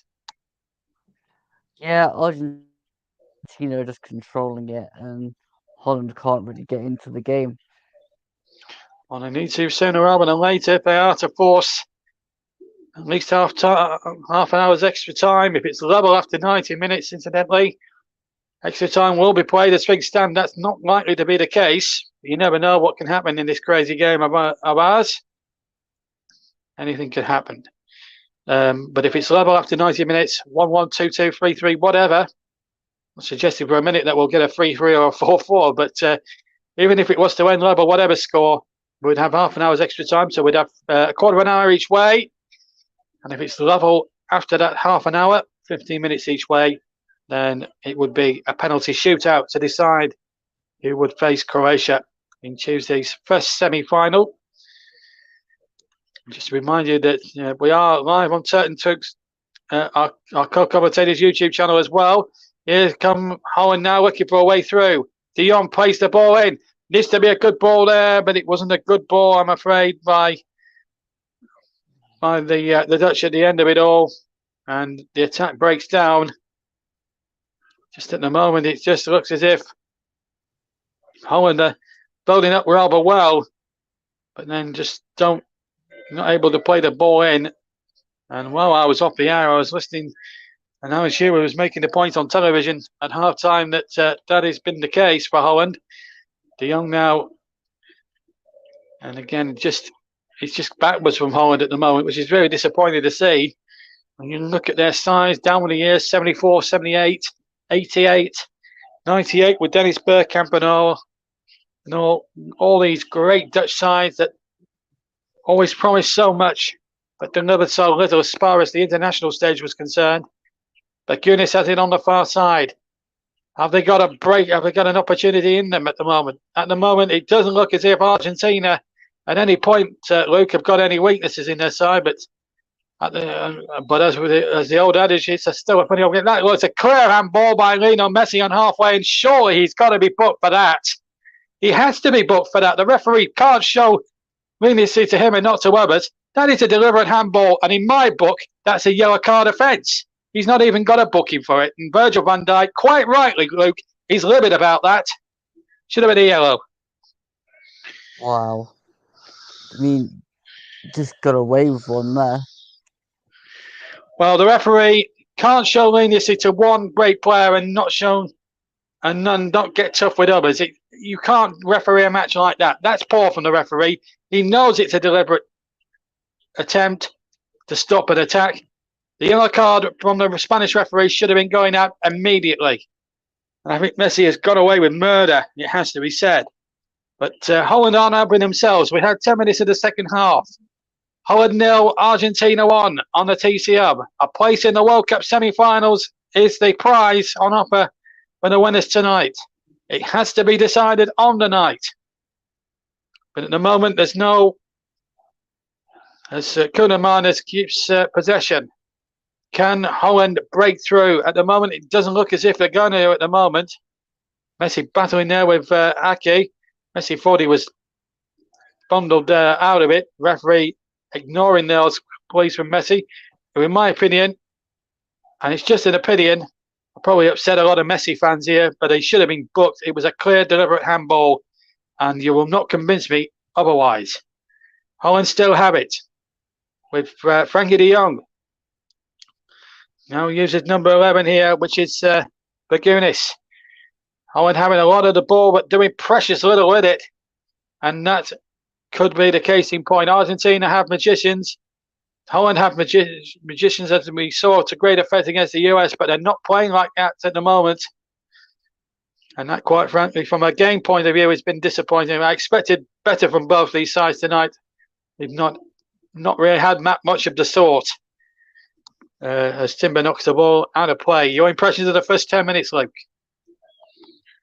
No real change from the first half. I mean, Holland have been passing it basically around nowhere, and Argentina have been basically trying to soak it up and trying to counter attack and create another one of them moves. It's not really that impressive, to be fair. No, it hasn't been impressive, but the onus is on the Dutch to attack the Argentinians because they're behind and they need a goal. Paul James has added that it should have been a yellow. It was blatant. I could just imagine him on commentary. Luke saying just that as well. Nicholas has had his say as well. He's saying that Messi a yellow card was disgraceful, disgusting and disrespectful. Railway services reference. I'm not sure what you mean by that, Nicholas. I've never seen that. If it's a TV series, I've never seen it before in my life. I'm an old geezer. Just remember, apart from Paul, I'm the next oldest. Big 4-0 for me next year. And I'm feeling every bit of my 39 and 3/4 years, let me tell you. Anyway, here's Aki now on the ball. Luke, you've got a long way to go before you're 39, mate, let me tell you. And so enjoy your youth while you still can, mate. That's my advice to you. Anyway, here's Nathan Aki now for Holland. Needing a goal to get back in this game. Daily Blend goes back to Virgil van Dijk. As Luke has quite rightly said, they've gone side to side and back, and they just haven't got the ball forward enough. But however, they have a throw right on the edge of the 18-yard line on the right-hand side. So they could create something. They try to get the crossing, but again, stout Argentinian defending, and it's been so easy for Argentina, really, in a lot of respects in defence, that they haven't had that much to do. Just hope I haven't put the commentator's curse on the Argentinians. Here's Messi now. If they can keep their discipline, Argentina, they're in the semi-finals, and they might get one here through DePaul. The pass was a little bit awry, and the chance has gone, really, but then Aquino makes a Horlicks of clearing it. DePaul wins it back on the right-hand side, and now the ball threaded through. Molina, who got the opening goal, whose goal separates the two teams, whose goal sending Argentina through to play potentially Croatia in the last 4. And remember, those two teams, if in fact was to be the case, have history before, because Argentina was soundly beaten in the Russia World Cup 4 years ago by the Croats. So that's no gimme for Argentina, should they get through, of course, and, of course, the Netherlands, of course. I mean, if you knock out Brazil, you must not be a bad team, I suppose. I still think Brazil should have won this afternoon, but that's another story. Argentina going through quite comfortably as things stand. You have to say Holland have not really laid a glove on them as we approach an hour played. One there for Alvarez to chase, but Holland get it away. And then can Frankie de Jong get something going here? They've got to get something going here. Can they get Denzel de Vries? Not with passes like that, I'm afraid. That was just a poor ball. The obvious ball was there. Again, the execution, and there's quite a lot of anger on Dutch supporters' faces, Luke, at this point. Yeah, I'm not surprised. I'd be disappointed too if I was a Dutch fan, because they've had no real quality. And carry on. And no end product. No end product. And Nicholas has been in touch, our host tonight. Thomas the Tank Engine efforts. Wow. I would never have guessed in a million years. And I used to watch that when I was about 3. There's been another comment from Russ. You don't look a day over 21. It's a shame that we're having to revert to banter here to try and get through a football game that's really promised so much, really, in a lot of respects. Molina, now then, can he find a paw? He can. Can we have a little bit of magic possibly from Messi? He runs through, tries to run past defenders. Surely that's a free kick, and it is. And the finishing spray rather than the cars are coming out this time.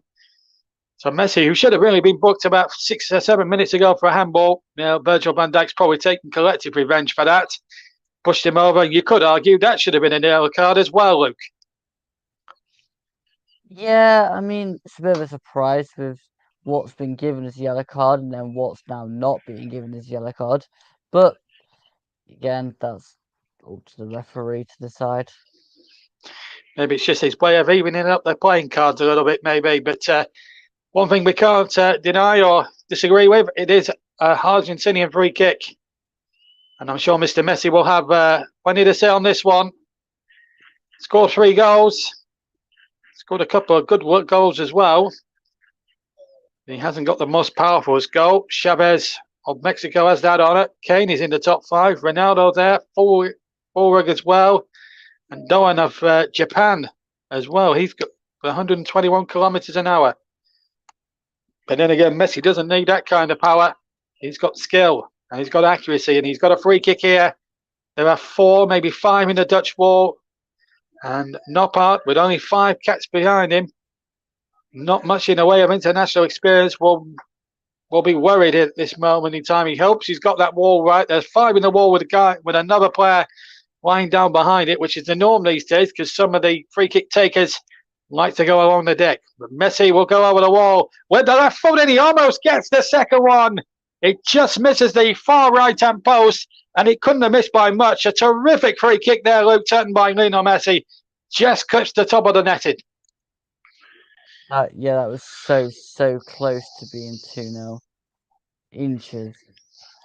And it was a terrific free kick. And from the distance as well, he did very well to even just maybe shave the crossbar potentially. Not a good clearance though by Otamendi. Hit it a little bit up and underish, almost like a Gary Owen up and under, if you like, in rugby circles. Did a kick and rush. It wouldn't have gone down too badly at Twickenham and Cardiff, at the Principality Stadium or even Murrayfield, but yeah, it wouldn't have gone down too well, even though it didn't cost Argentina anything else other than maybe a little bit of bruised pride for the individual concerned. It's a throw into Holland. It's in their own half, and well, Louis van Gaal has used 2 of his substitutes now, Luke, at this point, and it hasn't worked. Now, are we going to see another one, or am I just seeing things? Well, this is the free kick again, Luke. Good effort from Messi, did it shave the bar? Well, not really, but it wasn't far away, was it, the little Argentinian magician? No, it was so close. It just clipped the top of the net above the bar, but it was inches away. Yeah, Daily Blind has gone off. Luke de Jong has now joined his brother, I believe, Frankie, on the field. And, well, I was going to ask you the question. He's used 3 substitutes now, Louis van Gaal, and still his team aren't playing well enough. Is it just that sometimes in these sort of games you do get the tense feeling? These knockout games are almost like cup finals in a way.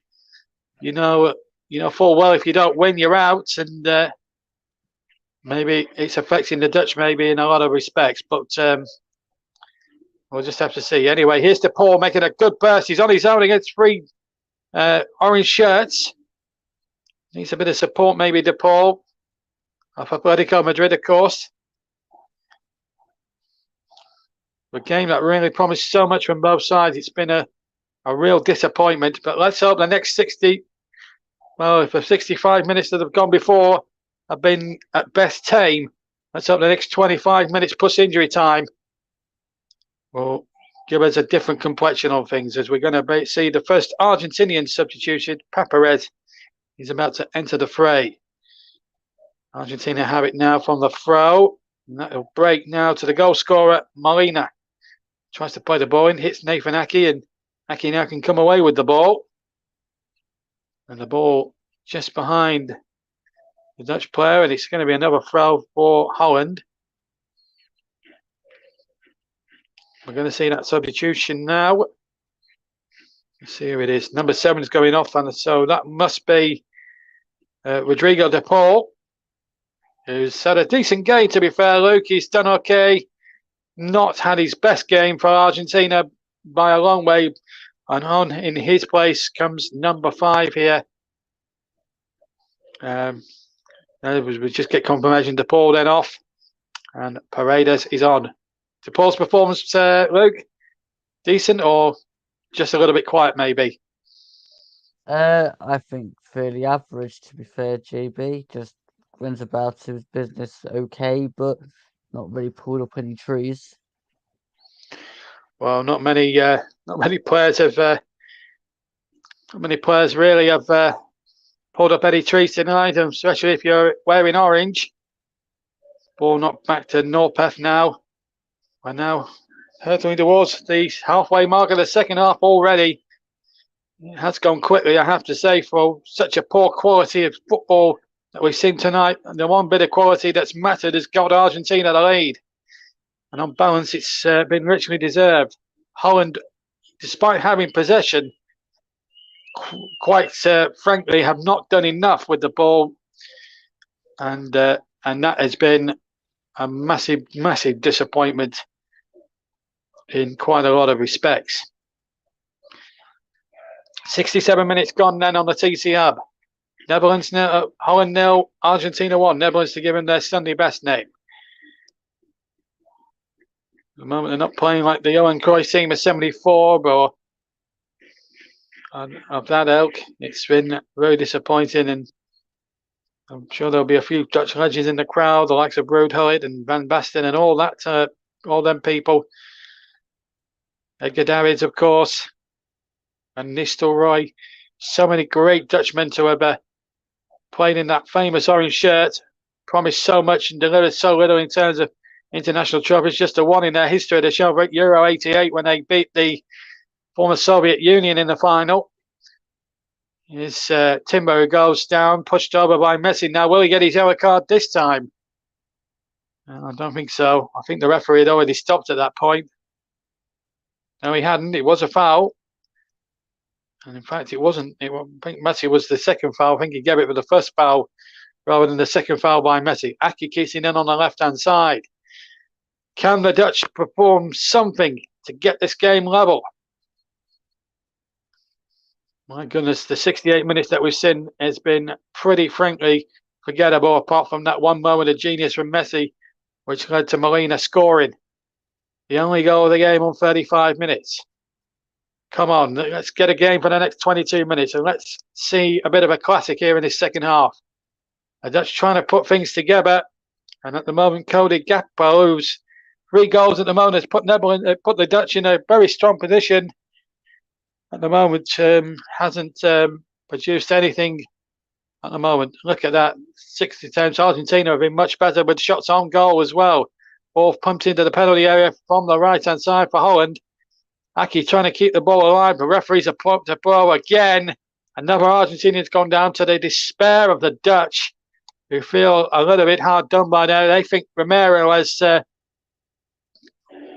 been, well, let's just say, trying to make out that he's been shot by Lee Harvey Oswald. No more than a super. I have to say, Luke, there was no hint of a push there for Kuhlmeiners, and I think he's been harshly dealt with there. I do think the South American teams, especially Argentina, do tend to milk it a little bit when trying to get 3 kicks. I'll just come back to you a second, because Argentina are attacking here, and when you've got people like Messi and Alvarez on the ball, you never know what might happen. Here's Messi spreading it out now to number 13, Romero of Manchester United, and in the end, it's come to nothing. But the Argentinians do tend to milk it a bit. I felt the Dutch were a bit unlucky giving away that 3 kick. I don't think Kuhlmeiners did anything wrong. Yeah, I have to agree that they do milk it more than they really should, to be fair. He got it half away, and then Van Dijk on the edge of his own box had to help his centre-back partner out. And Paul James has agreed with us. He's been quite disappointed this game. But you and Luke are doing a great job. Well, thank you very much, Paul. We appreciate that. Myself and Luke Turton. As Argentina try to win a penalty. Now, what's the referee? Oh, it's a penalty! I've got to say, it looked to dive from first glance. Acuna went down, presumably looking for it. I'd have to look at a replay to be sure, Luke Turton. But, well, first of all, was it outside? Oh, I'm not sure there's contact, but it's very minimal there, surely. And I'm sure VAR will check it. Penalty or not, it did look a little bit on the theatrical side. As things stand, it's a penalty to Argentina. I'm not sure whether that's a penalty or not, to be fair. Well, there's about 4 or 5 Dutch players surrounding the Spanish referee, and I think he has been a bit generous in his decision there. Messi spotted the ball, but surely VAR must be checking this, surely. Well, they do tend to play Oh, out. who knows? Well, it's been given. Well, checking it, I believe, and they've gone to a graphic with Lionel Messi now. Now, I wonder if the goalkeeper's done his homework on him. So 26 penalties. Scored the majority. He has missed only 6 out of 26 for Argentina and scored 20 of them. So you would think here at this point Messi will score, but the penalty, in my opinion, should never have been given. It didn't look a very good decision from the referee, and VAR, and then the VAR ref Fernandez decided not to get involved. So Messi has a free shot from 12 yards against Andres Nopart. This would really put Argentina in complete command of this quarter-final and put them, dare I say, 1 foot in the semi-finals. It's Lionel Messi who missed a penalty earlier on in the tournament, let's not forget. Can Nopart perform the heroics again this time and keep the Dutch in the hunt? It's a short run-up, something like 2-3-step run-up. Messi will step up and he'll hit it right-footed, and the goalkeeper stays static, and Messi makes it 2-0 from the penalty spot, and Argentina are heading towards the semi-finals, where they may well play Croatia on the 13th of December.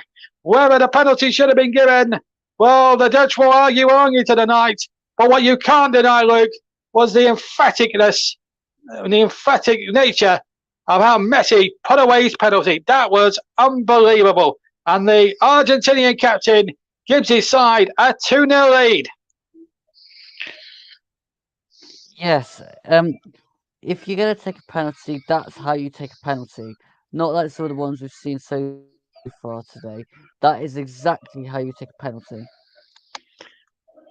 Well, I do sympathise with Holland a little bit there on that decision, because from Acuna's point of view, I thought there was a bit of simulation, diving involved, but the Spanish officials have fallen for it.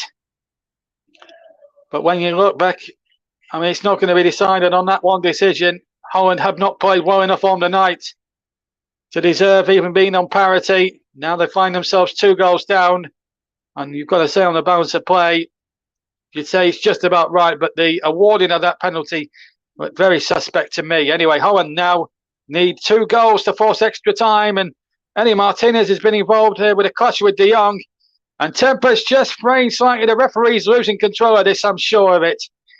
I can understand Holland's frustration, but at the moment it's giving the refereeing license to start brandishing yellow cards left, right and centre, of course, and there's quite a few of them on that field, Luke, who have to watch their step, because there's a bit of a fracas going on now, and it's getting a bit messy now, to be quite honest, Luke, and the referee calling De Jong over now.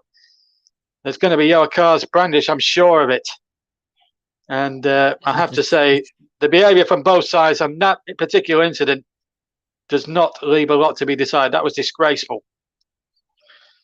This is just so unnecessary. Well, one can understand it from a Dutch point of view, but that said, you take that out of the equation. They haven't played well enough, and yeah, quite well. It was almost inevitable, wasn't it, Luke, that yellow cards would be brandished. De Jong certainly gets a yellow card. Yeah. That'll definitely be confirmed. And and was Memphis Depay another one there? We got a booking. We'll get it confirmed, of course, by FIFA. But the Dutch, well, they'll feel aggrieved. Maybe they still have agreements over the penalty award. Was it a penalty? Was it not a penalty? On the referee's mind, he thought it was. And well, we know De Jong has been booked. We'll get it all confirmed in the fullness of time. But the Dutch now, a quarter of an hour away from bowing out. Memphis Depay has actually been booked, presumably for speaking out of turn or was part in the fracas, but there was an Argentinian involved. Why isn't he not being booked? Goalkeeper Andy Martinez with a poor clearance, which now gives Holland a chance. They need 2 goals in 14 minutes, plus injury time. And the way things are going at the moment, they don't look as if they're going to do it, but you never know. They might get a chance inside the area now. Is that a penalty? The referee has a long, hard look. And, well, it looks a 50-50 on that one. I'm not sure whether that was a penalty or not. We'll have a look at the replay, Luke and I, and try and see if that was a penalty. VAR will obviously check that. Goals from Messi on 73 minutes and Molina on 35 are sending Argentina to the semi-finals on Tuesday, where they will play the Croats. And a foul, and the Dutch now beginning to lose a lot of heart and a lot of discipline here. And Martinez has also been booked, and he was booked in the fracas, so that puts to bed my theory as an Argentina have been booked. Now, Burnley, well, he's on loan at Besiktas, technically, like Weghorst, but he is on the books of Burnley. Now, he didn't cover himself in glory. He's a big, tall lad. I've commentated on him a couple of times, of course. Romero and Acuna have gone off. Acuna can't take part in the next game because of suspension, remember, because he got 2 yellow cards. And Nicolas Talavego and Pezzella are going to enter the fray now for the remaining 13 minutes. As I say, Wout Weghorst on loan at Besiktas from Burnley. Although Burnley is his parent club, I should tell you. He's about to come on. We're not sure who yet. But the Argentinians are taking a long time on their substitution. And the referee at this stage has to be pulling them up on time wasting. Weghorst is now on, and he's replaced Memphis Depay. So the man I thought had got off at half time has finally gone off after 78 minutes. Memphis Depay, not one of his better games, I'm afraid.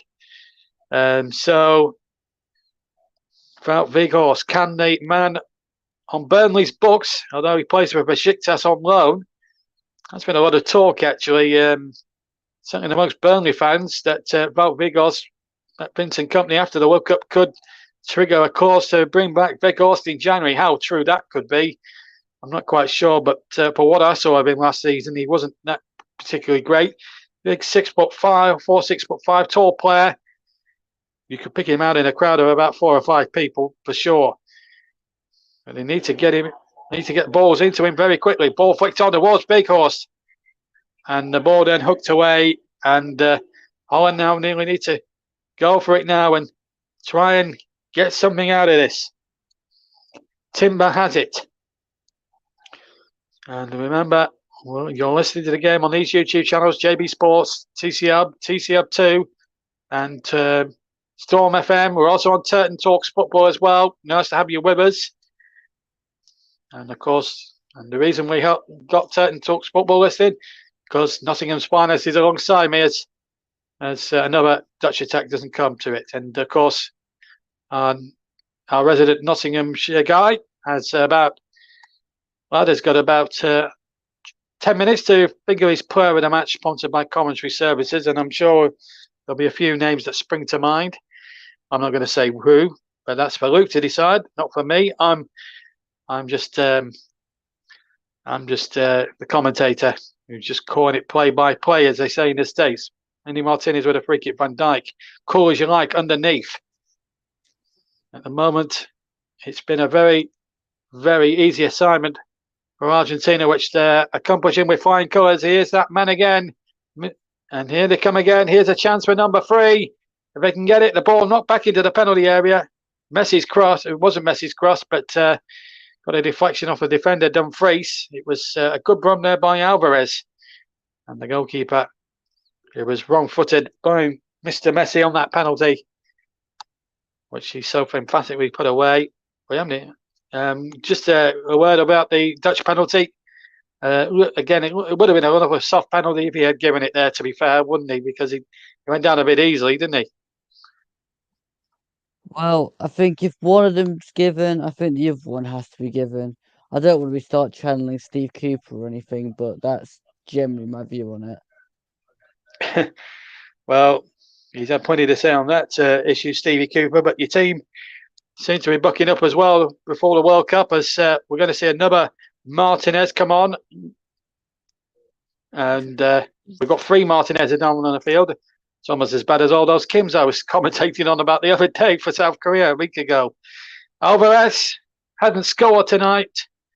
Got about 8.9 kilometres, but has had a quiet game by his standards. But I don't think he'll be bothered too much about his own individual performance. Latano Martinez is the man who's coming on. Holland have a free kick now. They need a goal from somewhere. Can Cody Gakpo provide something now and make it a tense grandstand 8 minutes? It was a grandstand finish. 81.5 minutes gone.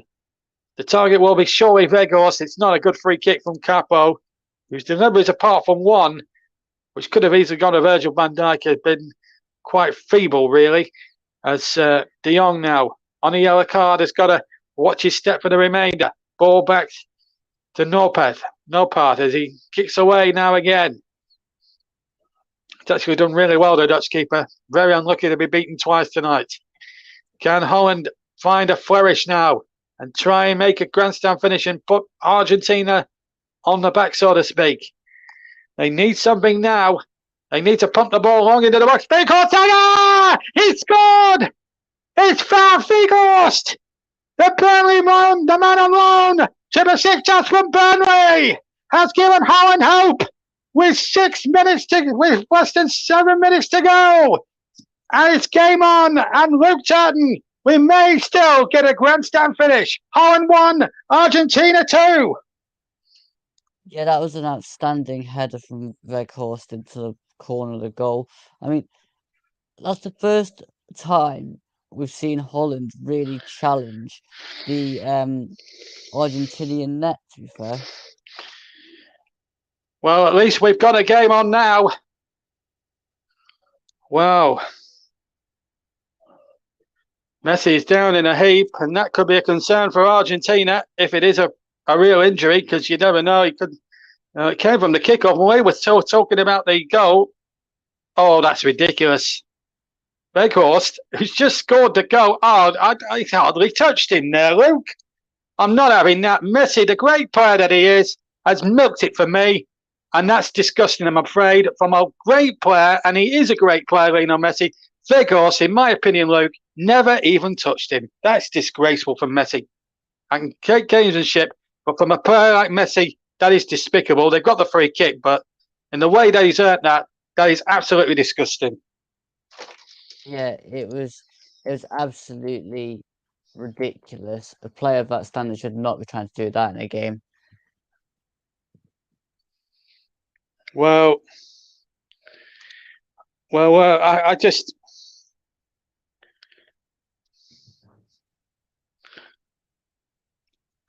I'm lost for words in a lot of sense.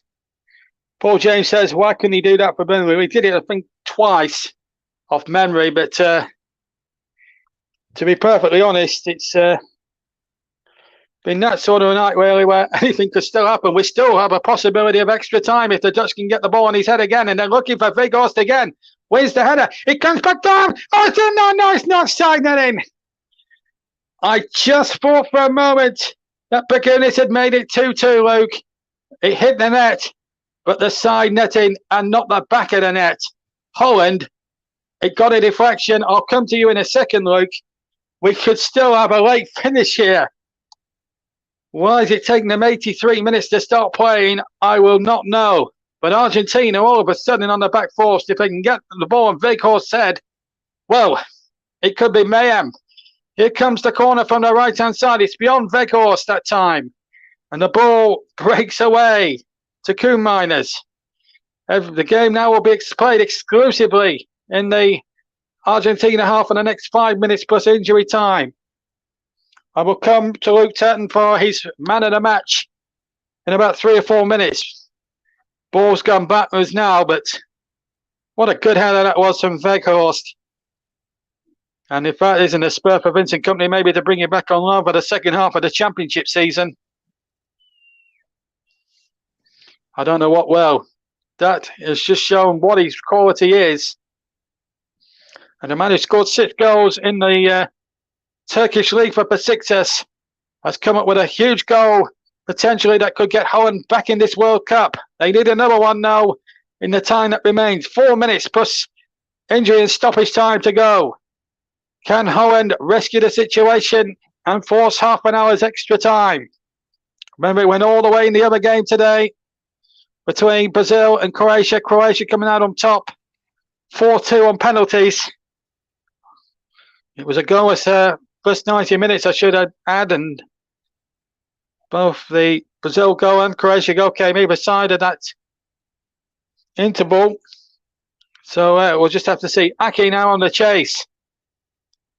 Oh, we had some real finishes in this World Cup this season, this year, especially when the groups have come to their climax. So we're going to see another climax here in this quarter-final. It's taken a while, but we've got drama here. I'm very privileged to have commentated on 3 goals in such a poor quality game. The ball's been given away here. And it's number 22 leading the charge. It's Martinez. Picks out Messi. Messi bundled to the ground. And again, he's got a free kick under dubious circumstances. And I have to say, that booking against Bagunis was totally out of order from the referee. Messi he worked for that 100% in my opinion. And Stephen Bagunis has gone away, in my opinion, Luke, with a very unfortunate yellow card. Messi again, making a complete meal of it. There's hardly anything in it, and Messi goes over as if he's been shot by Lee Harvey Oswald. Disgraceful, again, from the little magician. I have to admit, South American players don't half overreact when they get a touch. And this is why I get I despair. I despair with a modern day footballer. Football is a physical sport, has been since the year it was invented nearly 200 years ago. It's just ridiculous. That's another foul. And now the Dutch, now it's going to be an almighty riot here. And I'm afraid it's all kicking off towards the end. I wouldn't be amazed at this point, Luke Turton, if we're going to see a red card here. The discipline from both teams has been quite pathetic. And there's fights everywhere you look. That is absolutely ridiculous. Why are they kicking the ball into the dugout? That is ridiculous. Well, it was going to spark a reaction, that's for sure. There are 2 sides that do have their flashpoints. I remember one incident in that famous 98 quarter-final with Ariel Ortega and headbutting Edwin van der Sar. Then there was that Rennie van der Kerkhoff controversy, Plasticas stuff in 78. Van Dijk is being spoken to. He's going to get a yellow card. I'm amazed no one's been sent off in this game, I'll be honest with you. I can understand the Dutch frustration about that, because you do not kick the ball. As Luke Turton quite rightly says, Leonardo Perez deservedly gets a yellow card for his part in the incident. But he goes in hard on Aki. That's a foul. And he goes quickly to take the man and not the ball. That's a professional foul. And then goes to Spur by smashing the ball into the dugout, which again starts the brawl and the fracas. It's despicable when grown men like that. I know there's a World Cup semi-final place at stake, but you can't behave from both sides like that. It's just despicable. Free kick to Holland. 2-1 down. 30 seconds of normal time to go. It's into the penalty area, and it's out for a goal kick. I think Dumfries came in there to try and finish it off, but the angle had died on him at that point. Right, Luke. We're going to throw the discos to extra time, and I'm going to ask you to choose your player of the match sponsored by Commentary Services. Let's try and get a bit of respite from all the shenanigans as Bigos is chasing the referee. Your player of the match, please. Well, I decided this way before his random antics, but I went for Lionel Messi for his assist and his goal. Yeah, I have to say, we've criticised him a lot for his theatrics, but I have to say, and he should have been booked as well. But then again, his 2 moments of brilliance may have decided it as well, and you can't fault him by that. We've got a whopping 10 added minutes, so we're still on no closer to finding out who's going through to this semi-final, because the Dutch have got 10 minutes, Luke.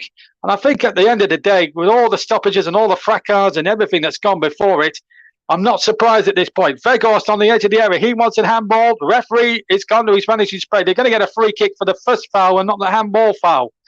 So 10 added minutes, I think that's probably about right. I thought again. I have to say, I'm amazed that the referee hasn't dug into his pocket there, because on another day, Otamendi would have seen yellow for that. That is another scandalous foul, which again hasn't been punished with a yellow card. Bit lenient again from the referee. 10 added minutes, Luke. I think that's just about right, considering what's gone on. Yeah, I have to agree. There's been a lot of stoppage and a lot of time basically taken out of the game, and quite rightly it has to be added on. Absolutely, and we've had the fracas, we've had all sorts, and well, I'm amazed VAR haven't got involved a bit more than they have, really. I have to say, the Spanish referee, it's not been his finest hour by any stretch of the imagination. The free kick was correct, but the yellow card should have been given to Otamendi. You were going to say something quickly. Yeah, I mean, with that fracas a couple of minutes ago, I don't think anyone really needed a red card for it because I mean, the Paredes got booked for kicking the ball into the dugout and the tackle, but apart from that, just everyone just lost it, and then it calmed down. They just let it play out. Well, Paul said the referee's been dreadful, but we'll put him back to the comments in a minute because if Cody Carpo can finish this one up, it might not be him. It is. In fact, it was Begunis who hit the free kick. It hit the very strong Argentinian wall. We've had 2 of the 10 minutes. Paul goes on to say he agrees with the 10 minutes, and the referee has been dreadful and has lost control over the game a long time ago. I have to agree with you on that, Scott Paul. Now, the referee again.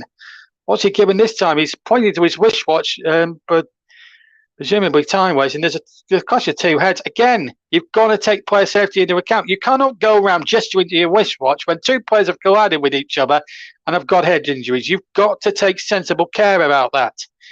This Spanish referee he's not had his finest hour, and I hope he never referees another match of this magnitude again. Because I have to say, I don't know how Luke Turton feels. Virgil van Dijk has picked up a booking as well. There's yellow cards going left, right, and centre, and it's been a really disgraceful exhibition, not just from the players, but from the officials as well. I have to say, the referee has not covered himself in glory tonight. Agree, Luke? Yeah, I mean, there's been times when you think yellow card. There's been times where you thought no yellow card. It's just a bit odd. Well, sometimes the World Cup can throw games like this magnitude that way. I just hope when we do the final, Luke and I, in about a week's time, whichever 2 teams get through to the final, eventually get through to the final. Let's hope we get a good game of a great game of football, and none of these ridiculous scenes that we've seen here in Lusail tonight at the iconic stadium. It's been iconic for all the wrong reasons, I have to say. Although a couple of moments of Messi genius has tempered that, and of course a great header from Wout Weghorst, the substitute for Holland. But we've got 6 minutes of the 10 to go, and Holland haven't got time to waste. They've got to get it forward, and preferably under the head of Wout Weghorst. Now then, the ball breaks here to Gakpo. Can he keep it in? He can't, but he's got to throw out of it. Well, at least I think he has. Yes, he has. And again, time wasting from the Argentinians. The referee will have time on for this. Well, can Weghorst do it again? It's going to be a short throw from Aki. No, he's going to go long. Dave Challoner style. No, he's gone short. And would you believe it, Weghorst is taking up a deeper role. He needs to be in the box. I would have thought, really, a guy of his prowess and strength and height needs to be pumping balls into the box for him at this moment in time. He's come on. He's made a bit of a difference. The only Dutch substitute that's actually made a real difference to anything. Now then, can the Dutch still find something here? Ball played in towards the back post, and the referee is going to blow for a free kick, I feel, for Argentina. And that is the decision. We've had half the time gone. Van Dijk complaining again now. Let's have a look what happened here. Yeah, a bit of a shoulder charge, I have to say, by Luke de Jong. And I think that's a fair decision. Definite free kick to Argentina. Well, we certainly had a lot of talking points to pick out from here, Luke, and there's so many. I mean, we've had 3 goals. We've had about 1 million yellow cards. I'm amazed we haven't really had a red one, considering the amount of players that have been booked, and there's been so many that have had yellow cards throughout this evening.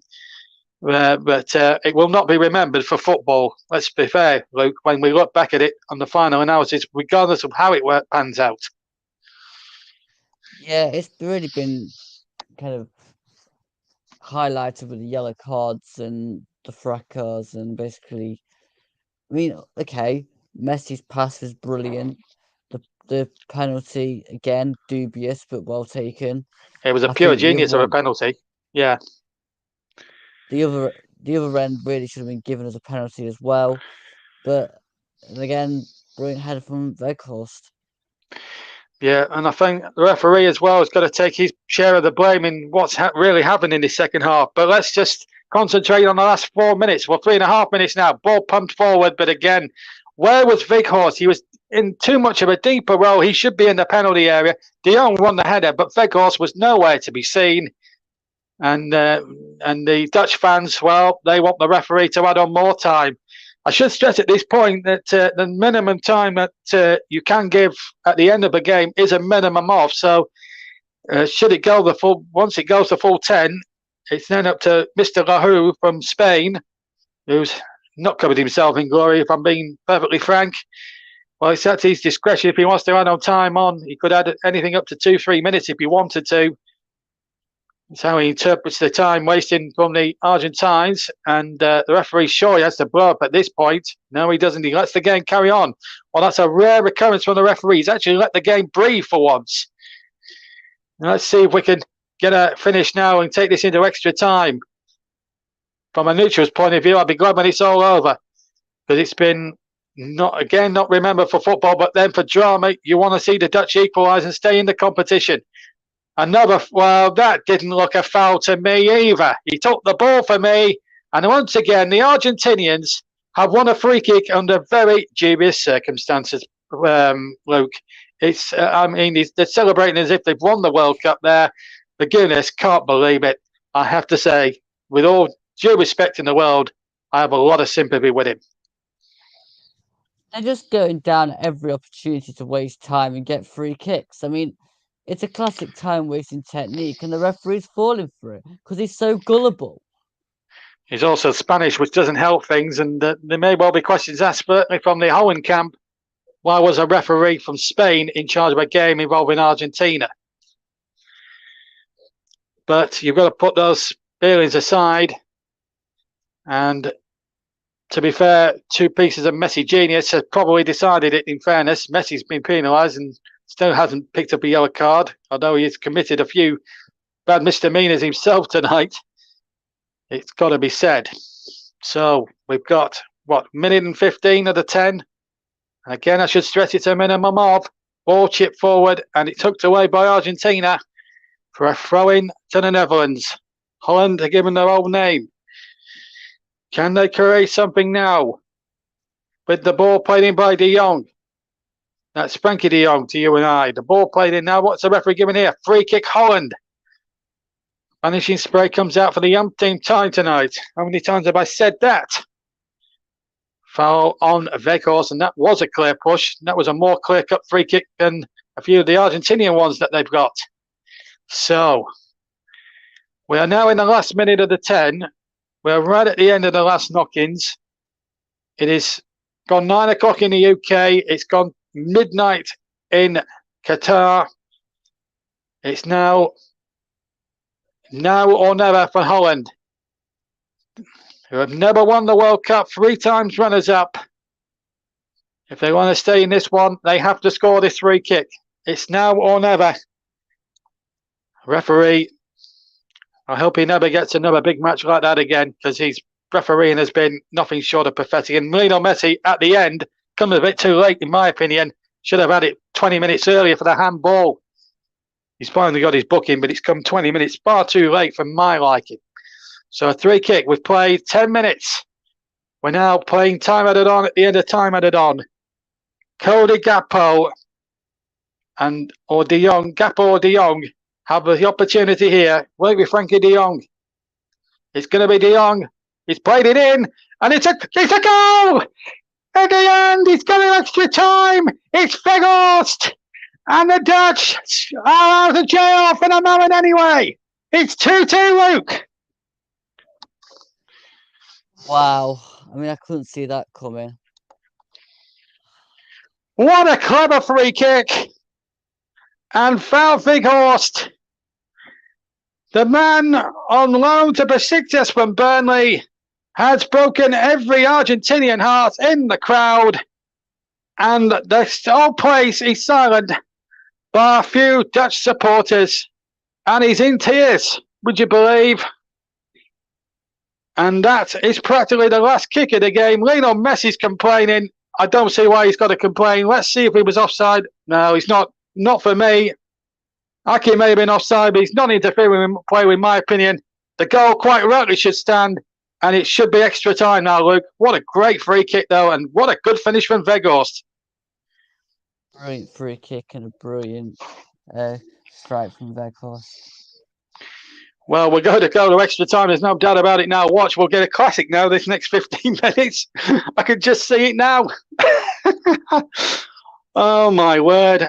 Well, I have to say, I've got absolutely zero sympathy with Argentina on this because they had the chance to really go for glory and go for free. But we always say in this game, 2-0 is a dangerous lead. And Holland about Weghorst's substitution, that was a piece of managerial genius. And that's why Louis van Gaal has always been paid the huge bucks by big clubs in his managerial career. Yeah, but I hinted at it at half time. Get somebody on with big physicality to play up to and get runners off, and you might get into the game. Well, they may have waited 83 minutes, but they're certainly back in business now. Referee will bowl for the end of 90 minutes. Well, probably more than that, probably about 102 minutes at the end of it all. But at the end of it all, it is extra time, and we've got to go for another half an hour's more. And there's more bad scenes, I'm afraid, folks. There's Dutchmen in absolutely, well, it could end 8-side if this keeps up. Oh, get the red card out and deal with this. This is ridiculous. Rightly said. Need for this?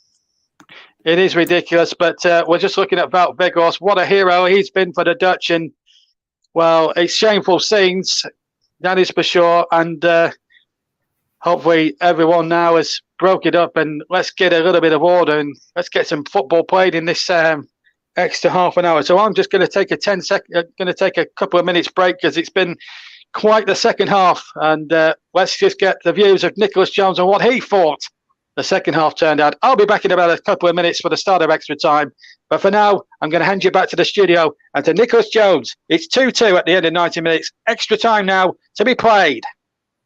Thanks, JB. Well, what can I say? What can I say about the second half? That was the standard of play. The standard of play and the refereeing was just absolutely ridiculous. I'm starting to get lost for words myself, and I'm trying to control my fury over this. But Luke, I'm sure you feel the same way as I do. Absolutely livid. This is like one of the most weirdest games of football I have actually watched. Like, the lack of control from the officials is totally ridiculous. I mean, I don't know what this game takes to actually need a red card, because I mean, honestly, there must be about 7 players on each side that have got a booking. It's pathetic. Yes, indeed it is. And I have to say that this is the worst game I've ever watched. Not just for the TC Hub, but for the whole of my life. And I'm not exaggerating here, folks. But we were hoping for something to happen. But the Netherlands, despite despite Weghorst coming on when he did, he should have come on right at the start of the second half, in my view. Wouldn't you agree? Well, I said it at half time, Nick. We need to get somebody up front with a bit of physicality to cause issues. And I mean, he was put on way too late. I mean, if they put him on at half time, they could have probably have won it. But they waited until the most ridiculous of moments to put him on. They've now got this extra time, but it's ridiculous. They should have gone in with a physical presence from half time when they realised it wasn't working. For a moment, I thought Argentina were going to avenge justice for 98, but now they've got 30 more minutes. But now they've got 30 more minutes in which to do so. But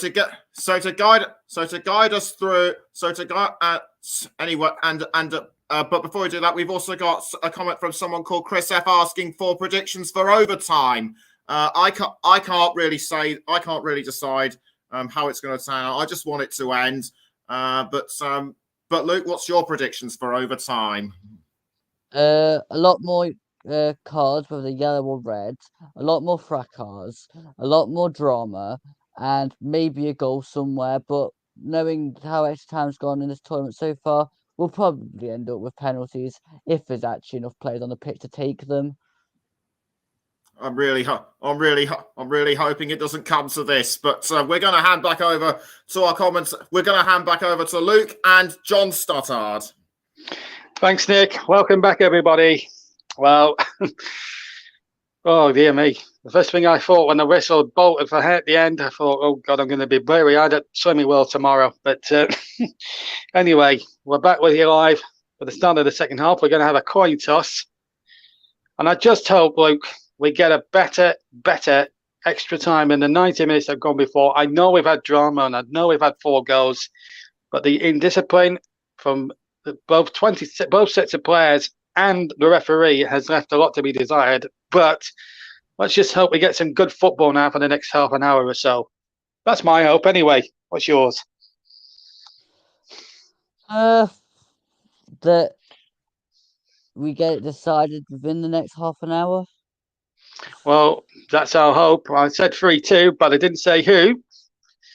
We're only 1 goal away from seeing what that could be. So just to remind you of the rules of extra time.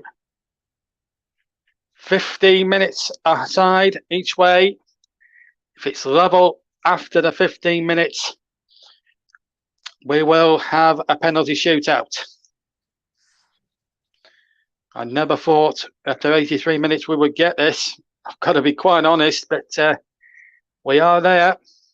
But the Argentinian time wasting, I have to say, came back to haunt them. There's been no substitutions in between full time and the start of extra time, so it's as you were. I'm not going to run through all the teams again because there's been so many substitutions and stuff like that. It would be hard for me to keep up. But the Dutch are still in this competition. Hooker by crook, they've held on in there to the very last. And are we going to see drama in the next half an hour? We're playing a minute and 15. Carry on. It's worth noting that Steven Bergwijn got booked in that gap as well. He's gone off. Yeah, I'd gone off to take a lie down for about 5 minutes. So thank you for pointing it out. Good value of having a good co-commentator alongside you. Well spotted, Luke. So Bergwijn got booked.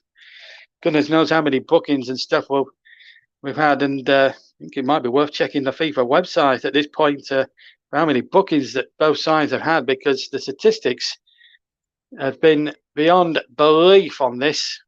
And so we're still at 2-2. So let's check the stats. I think we've had, just trying to think now how many disciplines. We've had some in the region of about 11 yellow cards, which tells you everything you need to know about the indiscipline of certain. We've had 5 for the Dutch, 6 for the Argentinians. By the sounds of it, that's on the actual FIFA statistics. So, and obviously half of them came in at least 3/4 of them came in the last sort of 20 minutes alone. Holland were 2-0 down, remember, after 83 minutes. But a brace from Valbrinkos, and now Otamendi was booked as well. So the yellow card count keeps piling up, Luke. I really just don't know how there's a player on the field that's not been booked already. Well, it's a mystery. That's all I can say about the whole situation. It's been a complete mystery how 2 great teams and let's just Rebecca, who says thank you and chat. Hope you're enjoying the commentary. Rebecca, just if you are watching us on or listening to us on any of the YouTube platforms, please give whatever YouTube channel you're looking at subscribe. We're on JB Sports, Storm FM, TCUB2, and Storm and JB Sports. We're also live on Turton Talks Football as well. Good evening again to you guys. And we're also on Twitch as well. Good evening to you listeners on Twitch as well. Don't forget, if you want to listen to the latest news and views and the latest breaking news, you can do so by our Twitter handle, incidentally, Commentary Live 1. Lionel Messi, incidentally, got our Player of the Match award. That will stay the same. Although we didn't realise what dramatic finish we were going to have when we had to look to choose it. But he had chosen it a long time before, in fairness to him. And I don't think too many people could argue with that. But if the vote had been still open, I think Wout Weghorst might have had something to say about that. 4 minutes gone in extra time then. Nothing significant has happened yet. But I can tell you that Holland and Argentina are deadlocked at 2-2. And we are now 25 minutes away on penalties as things stand. Holland have it on the far side. Can they score again? They'll get it on the Weghorst's head towards the post. Manny Martinez was calm enough to let that one go onto the roof. And behind for a goal kick. But I've got to say, Luke, and I've got this feeling now, and I've been sitting on the fence since about 6 o'clock tonight, an hour before the start. And I have to say, the more you think about it now, the more you have to say it. And we wouldn't have said this half an hour ago, but the more you think about the game and how it's played out, you wouldn't be amazed if Holland got the next go in this game. Well, I still think it's really hard to call, to be honest, JB. Like, they've both been really similar. They've both been off it in a half. So, I mean, and then Holland have been a bit more on it this first 5 minutes. They're so similar in the way that they've been playing that it's really hard to call. Well, the team's deadlocked at 2-2. It doesn't amaze me in the slightest now, but both sets of players will obviously be frustrated and they'll be tired, they'll be jaded, there'll be all sorts. And with a World Cup semi-final place up for grabs, we hope it's not going to be decided on a mistake and hopefully decided on a piece of pure genius out of any one of the 22 players out there on the field at the moment. And Weghorst, of course, is on a hat-trick, which half an hour ago we would never have envisaged saying at this point, which is quite a novelty. But 6 minutes, 6.5 minutes would be played in extra time. Holland 2, Argentina 2. Croatia await the winners on Tuesday night in the semi-final, the first semi-final. And because we had so much incident, we forgot to promote the 2 commentaries we got coming up tomorrow as well on all platforms on the TC Hub. We got tomorrow Portugal against the surprise package Morocco and Anas Sonori. Could they upset Ronaldo's boys? Find out with Luke and with Ross at 3 o'clock, and then Luke's back on duty again. This time alongside our presenter tonight, Nicholas Jones, for arguably, from an English point of view, the biggest quarterfinal, biggest World Cup game since probably Croatia in 2018, as they take on the French in top scorer Kylian Mbappe. You'll hear that around about 7:15 tomorrow evening, kickoff for that one, 7 o'clock. The other game, incidentally, will be on at 3:15 with a 3 o'clock kickoff UK time. Argentina have possession from the throw that was given. We're ticking over towards 8 minutes gone in extra time. 2-2 it stands. Messi on the ball now. Picks up to Enzo Fernandez. Argentina's turn to attack now. Maybe we might see a bit more football. Maybe a bit more genius from Mercurio Messi. He's lost it this time. And here come the Dutch, and it's Weghorst on the run. Here he is, the big or rather De Jong, sorry. And Weghorst, both tall men, really. Weghorst is waiting in the middle.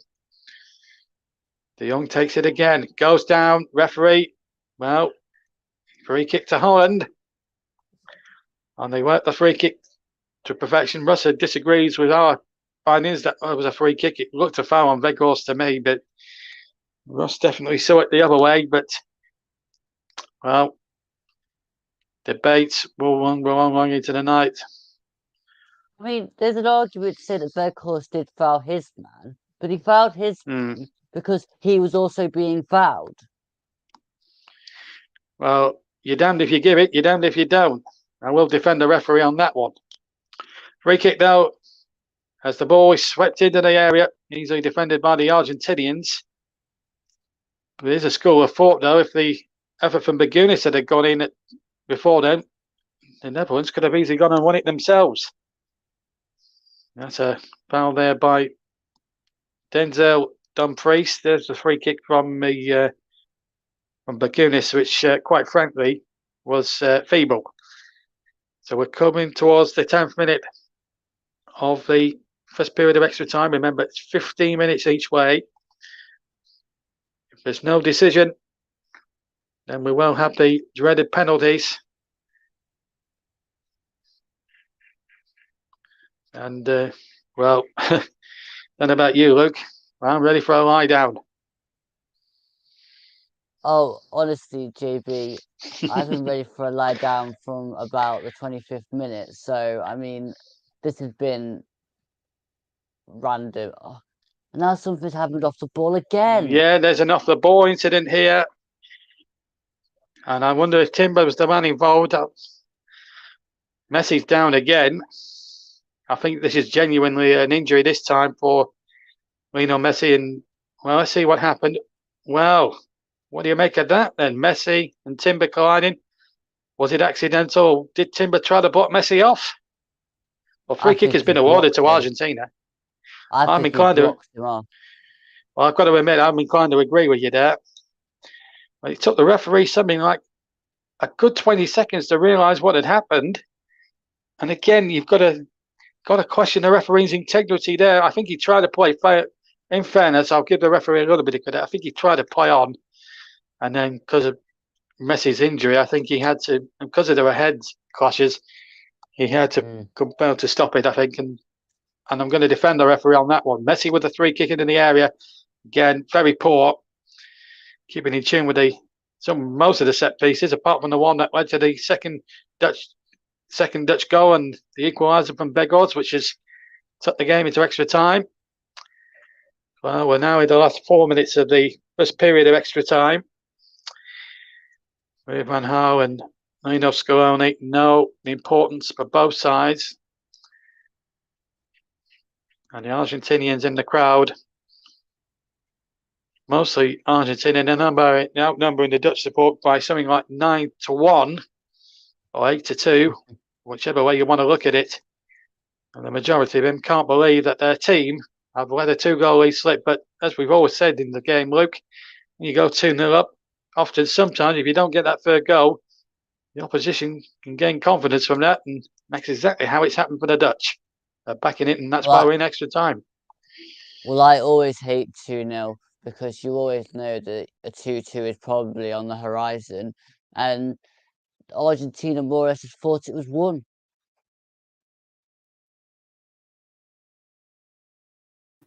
We appear to have lost we appear to have lost JB, so I'm going to have to to let Luke take over from here. Okay. So Tagliafico. I generally have no idea what I'm doing, but okay. Oh wait, Luke, don't worry, we've got JB back. Never mind. Yeah, sorry, I lost contact there, but I lost my microphone went too early, but I've got the thing back. Thanks, Nicholas. Thanks, Luke. We're back now. Well, you're back with the commentator anyway for at least another 2 minutes, and then we'll be having a quick chat with Nicholas Jones in the SWAT round. At the moment, it's still 2-2. JB, John Stuttard and Luke Turton here in the commentary box. Nicholas Jones hosting tonight. saving his voice for the big one tomorrow night, England against France. You'll be able to hear that with him and Luke tomorrow. Don't forget, semi-finals. Russ will be commentating on one, Mike the other. And then Luke and I will be back together a week on Sunday for the big one, the final. Here's Messi with a free kick chipped in there. And there's Otamendi got free at the back post and couldn't stretch out the leg. And it's gone behind for a Dutch goal kick. But you have to say, that free kick from Messi, again, pure magic and pure genius. It's just a shame Otamendi wasn't 6'6" like Weghorst is. Otherwise, that might have been 3-2. Yeah, just couldn't quite get there and reach the ball. The ball's probably a bit too far in front of Otamendi anyway. Well, there we go. It's been one of those nights where anything can happen in this crazy game. We're now inside the last minute of normal time at the end of the first 15. And as each minute ticks by now, I get the sense that penalties are not far away unless there's one. But we hope there's a winning goal, but I hope it's not won or lost on a mistake.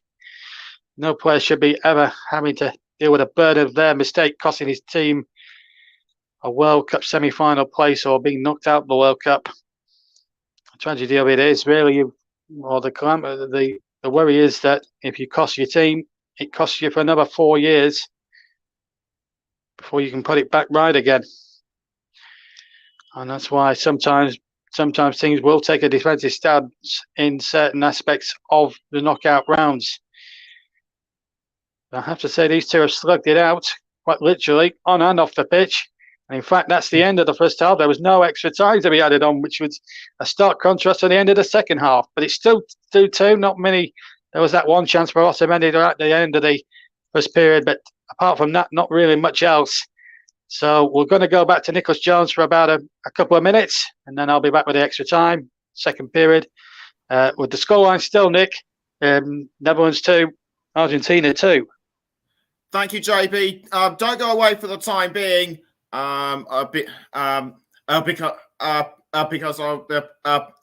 I was going to ask, what do you think both sides have improved on throughout the first period of extra time? Well, to be quite frankly, there's not been much in the way of the attacking, as I said at the summing up of the all, with that chance for Otamendi. But I think both teams now, Nick, as we know, I think the nearer, I mean, I don't know how Luke feels about it, but I certainly do. I think both sides now don't want to lose what they've got, and I think it's increasingly likely that we could have a penalty shootout. But I just hope. What I will say, Nicholas, at this point, before I just take a couple of minutes breathing space, is as the players take drinks now. I just hope the game isn't won or lost on a mistake, and I hope it's won by a piece of pure genius. Yes, thank you very much for those thoughts. It's been the first period of extra time to me has been kind of something of a stalemate. Nobody's ever really pushed forward. So I kind of get what JB is saying. So 15 minutes until penalties, and 15 minutes before the penalty shootouts. Luke, what do both sides have to do to get themselves in front and to win, besides scoring goals, obviously? Just push forward a bit and take a bit of a risk. I mean, I know you're 15 minutes away from potential penalty, but nobody wants to go out on a penalty shootout. So you've just got to push forward, try and generate something, and hope that it kind of progresses into something exciting. Yeah, it's currently it's like a game of noughts and crosses. Nobody can. It's currently like a game of noughts and crosses. All the spaces are being filled up quickly without a clear winner. And Montiel's coming on as a substitute, I see. So now let's hand over back to Luke Tyerson and John Stothard. Yes, and we're back underway, Nicholas. But they started the second half, and it is, as you quite say, Montiel has come on. As the Dutch try to clear. What the referee given this time? And he's sticking into his pocket again. Fernandez was hurt. I think it's a free kick to Argentina on the right-hand side this time. They've taken it quickly with Messi. Here's Montiel, but the referee wasn't happy with Messi there for taking it far too quickly. Maybe not from the right spot. They've taken it from the right spot this time. Montiel slips, but it gets a corner. So the start of the second half was an all-action first 60 seconds. And Messi, the magic man, who's not really covered himself in glory despite 2 or 3 pieces of pure genius tonight, will take this corner. Well, as I said in the little turnaround with Nicholas, I just hope it's not one on a mistake. With Messi with the corner, and that's too close to Morpeth, who's had a terrific game. I have to say in the Dutch goal. Very confident goalkeeping there, Luke Turton. Yeah, that's brilliant goalkeeping from Lampard there.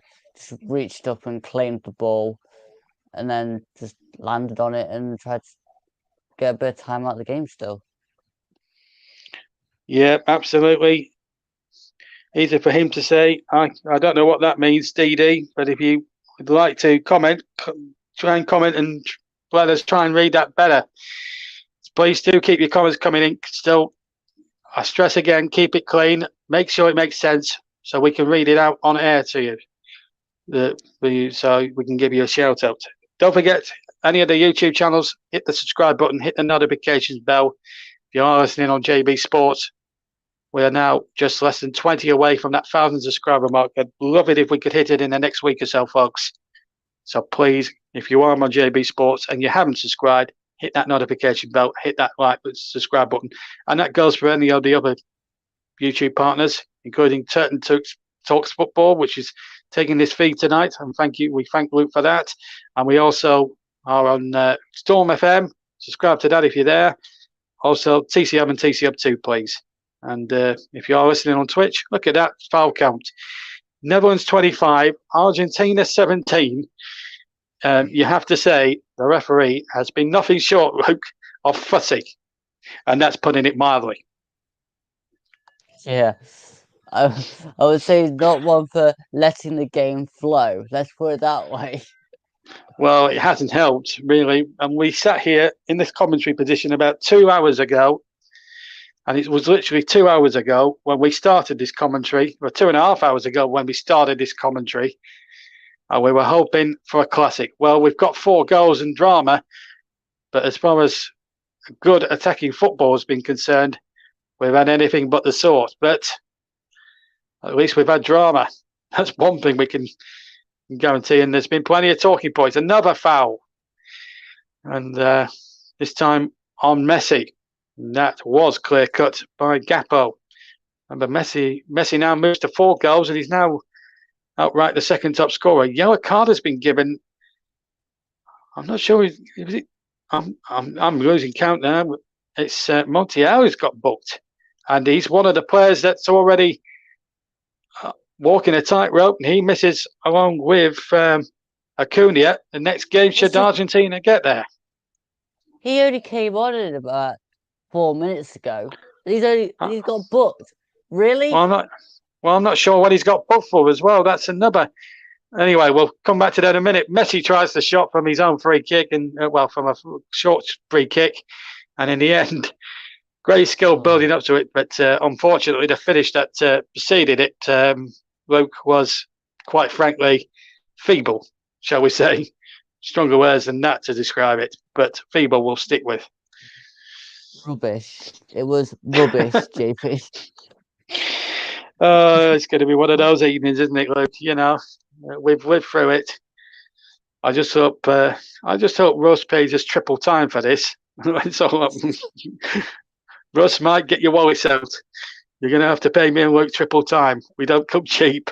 Here come Holland again. I'm only kidding, guys. Don't worry. Don't get your wallet out. Anyway, 2-2 it is. We've got 20 minutes of extra time, 5 minutes of the second period. At least 3 for the players. Of course, he's managing a bit of a smile out there. And now the referee's getting involved again. Oh, he's sort of getting frantic out there now. Another. Well, was that a foul? Probably not. Now, Angel Di Maria is going to come on. And it's hard to believe that less than 10 years ago, this man cost Manchester United nearly 60 million quid. when Louis van Gaal, of all people, brought him to Old Trafford. So he's up against his former manager. There's a Dutch player gone tumbling. Referee quite rightly plays on. Ball knocked away by Van Dijk as the Argentinians try to play the ball in. Well, we're 10 minutes away. Well, less than 10 minutes away from penalties. Off comes Gonzalo Martinez of Manchester United. So our current Manchester United player is replaced by a former one, Angel Di Maria. So, Luke, we've got 9 minutes to go. Let's just break off for a second because the Dutch are on the break here. And that's a fantastic tackle, I thought. And oh my word, that is a poor decision from the referee. Paredes, for my money, clearly got a good clean tackle in. And the Spanish referee, I don't know what was going through his head at the time. But that, in my opinion, is not a yellow card. Brazil can't believe it. For me, that is an exceptional tackle. And the referee felt compelled to give a free kick. Absolutely pathetic. Wow. Just wow. I think the referee will be involved in about 3,000 of these talking points come the end of this one. It's certainly going down in World Cup history. There's no doubt about this one. Free kick to Holland. 2-2 it remains. Chip forward. Weghorst 3. Couldn't shoot. Oh, it was De Jong rather than Weghorst. Weghorst wears 19, but there was a flag up, I think, for offside anyway. I think it was offside, or was it a foul? I'm not certain what he gave it for. It certainly wasn't that much of an infringement. I don't know what the referee's giving it for there. Was it hands? Hands is on a postcard, Luke. Substitution. Gapo off. He won't add to his 3 goals for the time being. Lang is on. So maybe substitutions being made, possibly with penalties in mind. Your views on that free kick there, which didn't seem to be any infringement to me. I have absolutely no idea, JB. I think we're just as clueless as everybody else watching this game now. The referee's in a mind of his own. Well, any listeners out there, tell me what answers. Put your answers on a postcard. What that free kick was for, please, and send it to JB Sports, Burnley. W12 BB18 6W whatever. Anyway, 3 kick, and so this time to Argentina. I mean, the amount of fouls we've seen in this game. I'm just trying to whack my brain. What's the most fouls ever given in a single World Cup game? Anyway, let's come back to that in a minute because Argentina are on the break, but the Dutch trying to make a bit of a haul of clearing it. Comes to Di Maria now. Now, will we see a bit of magic now? Try and talk about a bit of magic. Argentina have a chance. Oh my goodness. Van Dijk must have got there. He looked all the while as if Argentina were about to make it 3-2. Martinez, and look at that, the chest of Van Dijk. What a block that was. What a block. What a block. They're claiming handball. It certainly wasn't. You can't give handball for a chest. I'm sorry, it just doesn't work. The referee was quite right to give the corner. Di Maria towards the near, and that clearance was a lot to be desired, and Van Dijk had to hoist it away. Goodness me. We're now 5.5 minutes away, possibly a little bit of stoppage time away from a penalty competition. Unless there's a piece of pure genius to decide it. Bontel wins a corner off Weghorst. Are the Dutch going to hold on in there? It's all Argentina with Messi. Edge of the area now. Lines up. There's a shot lined up, deflected and on the roof of the net. Goodness me. Wow. It was Enzo Fernandez with the shot. It got a big deflection. And to be quite honest, that could have gone anywhere. 5 minutes to play. If we don't see any further scoring, we're going to penalties. That is the equation, and a simple one at that. Here comes the corner. Up go the heads. It was a Dutch head that got to it first. My goodness me. Di Maria, who took the original corner, fires another cross in, hits the defender. It's another corner, came off flank. Wow. Well, the nervous tension is there. Di Maria to take another corner. We're seeing a frantic finish here. Penalties, it looks like header one inside the area and over the top from Pezzarella. And a goal kick and a bit of respite, Luke, for Holland at this stage. Yeah, Holland need to get out because at the minute they're under pressure. That was the effort that deflected just over there, Luke. It would have been tough on Holland if that had got in. It would have been cruel, whether it had happened at one end or the other. But I mean, that ball from Van Dijk was something else. I can't believe the Argentinians tried to claim hands for something that clearly hit his chest. And then another Argentinian going down, and yet another free kick. This must be a World Cup record, Luke. It has to be. Well, it must be a record for the amount of players going on the floor. I mean, I'm sitting there and just sniggering about this because I've never seen a World Cup game. I've seen hundreds and thousands of games of football, and I've never seen as many fouls in a game like this. But wait a minute, just thought for a moment Vigos was getting in there, but out came the goalkeeper. In fact, I don't think it was. I think it was Bagunis, but it was just beyond Vigos. Goalkeeper Martinez, he didn't have it initially and then got it at the second attempt. Nervous moments there for Argentina there, Luke. Yeah, definitely a nervous moment there. Mike says, this game's been crazy. I'm surprised we haven't seen a red card yet. He also goes on to say the referee hasn't had a clue. It wouldn't be surprising if it's won by a dodgy referee decision, the way he's making them. And do you want Vegos back? Yeah, I would, actually, if Vincent Kompany could get him back in the second half of the season. I think he could score goals at championship level. And if he was given certainly with our style of play, I don't think he suited Sean Dyche's or Mike Jackson's way of playing. Considering that I still think he's a class act. I've scored 6 goals this season for Besiktas in the Turkish Super League, so he still has a bit about him. And as he's proved in the world stage, he's still a world-class act. Here comes Holland again with Bakunis, and he gets the cross in again, looking for the big, tall player of Big Horse. But Martinez, very confident catch this time. Well, let's hope the winning goal, if there is to be a winner, isn't referee influence, as Mike rightly said, and we hope. We nearly saw a bit of genius there. It was Martinez with the shot, and Norpef, who's, in fairness, not put a foot wrong all night. To be fair, made a good save, but albeit a comfortable one for Argentina now, level with the 18-yard box on the left-hand side. Still 2-2. Luke? Yeah, comfortable for Norpart, but a brilliant strike from Martinez.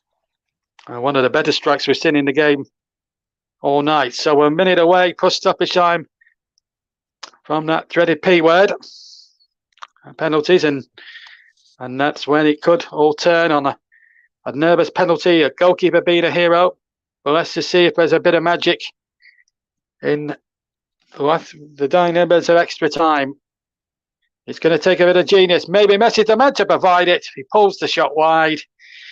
And all the while, Luke, with all these missed opportunities now for Messi and co, the more likely it's going to be penalties. Yeah, it's looking more and more likely, isn't it? Having said all that, it did deflect, so it may have been on target. It's a corner. Di Maria with it. In it goes towards the near post. The goalkeeper having to palm that over. Another Argentinian corner. That was a fantastic corner. And the goalkeeper had to be alert. Di Maria took a very good corner. He's gone short to Messi this time from the second corner. And again, the shot from outside the area hit the post. Unbelievable. It's a goal kick. But Fernandez has just hit a screamer here. And it's hit the bottom of the post, Luke. Would you believe it? It's hit the left-hand post. We're now into stoppage time at the end of extra time. Oh, my goodness me. The Dutch survive by a coat of paint. What an effort. Yeah, that was a pretty decent strike, and it basically hits the post. That's just our luck, really, isn't it? Well, it gives us more drama for penalties, that's for sure. If the goalkeeper should kick away with them, then, well, we're into 1 minute anyway. I don't know why FIFA just don't, as soon as the added board comes up, just put your graphic on screen. That really annoys me as a commentator when that happens, but we're now played the 1 minute, and there will be no more, I'm afraid. So the sides are deadlocked. And for the second quarter-final running, we have a quarter-final, second game running at this World Cup. We go to a penalty shootout. The sides are deadlocked at 2-2, and I'm going to take 5 minutes breather whilst Nicholas and Luke chew the fat on what's been a dramatic, if not a classic, 120 minutes, but millions of talking points. And I don't envy them having to go through all these. After extra time, it's 2-2, but penalties coming right up. Back to Nicholas Jones. Thanks, JB. Well, there has been some improvements in my view, but not a lot. Would you agree, Luke? Yeah, I mean, a slight improvement, but I mean, it wasn't great, was it, Nicholas? Come on. No, it certainly wasn't. And now it's a case of deja vu, because remember back in 2014 at the semi-finals, it went to penalties as well. Argentina won the shootout 4-2. Can they do it again this time? That's the big question, isn't it? I mean, it all depends on how good your nerves are. What kind of nerves will both of them be taking going into the shootouts? Well, you just don't want to miss a penalty at this stage in the competition, because if you miss a penalty, then it just adds the pressure onto the next guy that steps up and the next guy that steps up. Because if you get at least 2 or 3 wrong, then if the other team capitalises on it, you're more or less done for. We have seen games in the past go to sudden death. Do you think sudden death could be likely? Well, with this game, they're trying to make it as long as possible. So, yeah, I think it's a heavy possibility, Nicholas. Yes, indeed it is. Now we're going to quickly take through some of the comments. Mike's saying these games are giving me a headache. I think I'm going to need a nap after these today. Lol. And Paul is saying penalties exciting. And Mike's also saying, let's see if Argentina are going to put Messi on early on the penalties, rather than what Brazil did by leaving Neymar to the end. Should they put on Messi early? At least either number 1 or number 3. Don't leave him till number 5. I think he has to be on a crucial number. Okay, the referee's now going to go through like the coin toss. So penalties. So the penalties are almost upon us. Let's now rejoin Luke and JB Stuttard. Thank you, Nicholas Jones. Welcome back, everybody. And the penalties, I can tell you, are going to be taken away to my left. Virgil van Dijk won that particular toss. Now they're tossing up for who's going to take first. Let's see who wins that one. I think Virgil van Dijk won both of those. Now, Luke Turton alongside me, as Andy Martinez trots towards goal. What psychological advantage will that have with Virgil van Dijk winning both tosses? Does it affect it so much? In fact, he's going to be the first up. But does it have an advantage, or is it just down to who's got the bottle on the night? I think it's just down to who's got the bottle on the night and how good the penalties are. I think which end the penalties are at are pretty irrelevant, in my opinion. Well, who knows? Anyway, just to remind you of the rules: 5 statutory penalties each. If they can't be decided after 5, it's sudden death. I'll explain all that if we get that far. Virgil van Dijk to go first for the Dutch's first penalty out of 5. He's up against Andy Martinez, who can't go off the line before the kick has been taken. Going to be right-footed Van Dijk. And he saved! Advantage Argentina. And of course, VAR will check whether he moved off the line. Well, he didn't move off the line for my money. He's on the line as it struck. That's a good save, isn't it, Luke? That's a brilliant save because it's quite high up in the goal. Well, it's quite low, but it's a good save. It's a good act for the goalkeeper, I think, is the term. Lionel Messi, the Argentinian captain, you were discussing with Nicholas just a few moments ago, or Luke was. Would he go first or third? Luke said he'd go first or third, so his prediction was about spot on. Now, no path against Messi, round 2. Messi scored last time to make it 2-0 in the game. But this Battle of Worlds is a completely different kettle of fish. Left foot Messi, shortest run up. And that is a beautiful penalty. Sent the keeper the wrong way, gives it the fist pump. And after one penalty each, Luke Turton, it's the Netherlands 0, Argentina 1. Yeah, so it's advantage Argentina. That was a decent penalty. Let's see if all the rest of the Argentinians can follow suit now. Well, let's hope so. Well, now the Dutch turn to go next. And it's their number 11, Bakunis. Eddie Martinez. Say well from Van Dijk, although Van Dijk may have telegraphed it a little bit. Going to be left-footed like Messi. Longish run up, steps up. And the goalkeeper saved it again. 2 kicks for Holland, 2 saves for Martinez. And again, VAR will check whether he moved off the line. Martinez takes the applause. And it's turning into a Dutch tragedy here.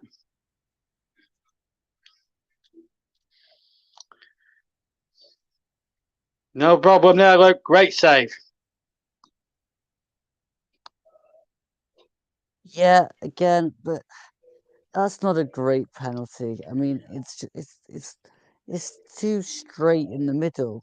You need to get a bit more elevation and curl on that. Well, it means now that Papares can make it 2-0 here. The goalkeeper, Norpart, needs to save. Going to be right-footed. And it's 2-0. The goalkeeper gets right. So did the kicker. And it goes into that corner. 2-0 to Argentina. And 2 penalties each have been taken. And that's the way, Luke, to take a penalty. Yeah, that is exactly how you should take a penalty. The power on it, the actual direction on it. You're not saving those. Well, now the pressure now is on the next kicker, which is Kunamanas, who has to score, really. If he fails, and Argentina score their 3rd, it's game over. So Kunamanas must stick this into the back of the net. The Dutch don't have a good record on penalties. They lost to Italy in Euro 2000 on spot kicks. And he scores this time. Good penalty, and they needed that. And Kunamanas responded in the grand manner. Holland 1, Argentina 2. Argentina have a kick in hand. That was a stunning penalty. Beating them all ends up with that huge amount of pace on the ball. On the next one up is the substitute, number 4, Montel. Came on during the extra time. Now, can he put his team on the verge of semi-final glory? Or reaching the semi-finals as well. Quarter-final glory, I should say. Montel steps up, sends the keeper the wrong way into the right-hand corner. And Argentina are just 1 save away from being in the semi-finals. What a penalty, Luke. Yep, another stunning penalty. There's been some great ones and some shocking ones in this game, but yeah, that was brilliant. And 3 out of 3 for the Argentinians, you've got to say, when it's mattered, their penalties have been superb. Now, I really hope that Vigos can score here. He has to score, and I dearly hate to see him miss this one. As a Burnley fan and a real staunch Burnley fan, he's been the hero. Can he keep Holland in it? Come on, Wout Weghorst. You can do it, sunshine. To keep Holland in it, he has to score. And he does. Thank God. into the left-hand corner, because as a Burnley fan, and a diehard one at that, I'd have hated it if he'd missed. It's 3-2 now. Good penalty, that. Right in the corner. That was right buried into the corner. And now what's going on here? There's Di Maria and Dumfries. It's been, oh my word. They're even having fracas during a penalty shootout. I've seen it all now. I really do have. Now then, if Argentina score this penalty, it's all over. If Enzo Fernandez scores, it's all over. And Argentina will play Croatia on Tuesday night in the semi-finals. He has to score this. Holland need a penalty save from Norpet. It's going to be straight, almost like a fast bowler's run-up. It's going to be right-footed, that's for sure. This to take Argentina through. And they've missed it! And the drama intensifies. And Holland have to score the draw level and the possibility to draw level. But Argentina still, Luke, thankfully have a kick in hand, because Argentina have missed one compared to Holland's two. That was an absolutely woeful accuracy penalty. Wow. Well, it still means that De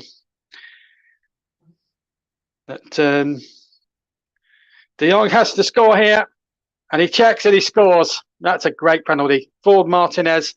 The teams are level, but Argentina still have one of their statutory five still to go. That was a cool penalty from De Jong, wasn't it? Yeah, that was brilliant.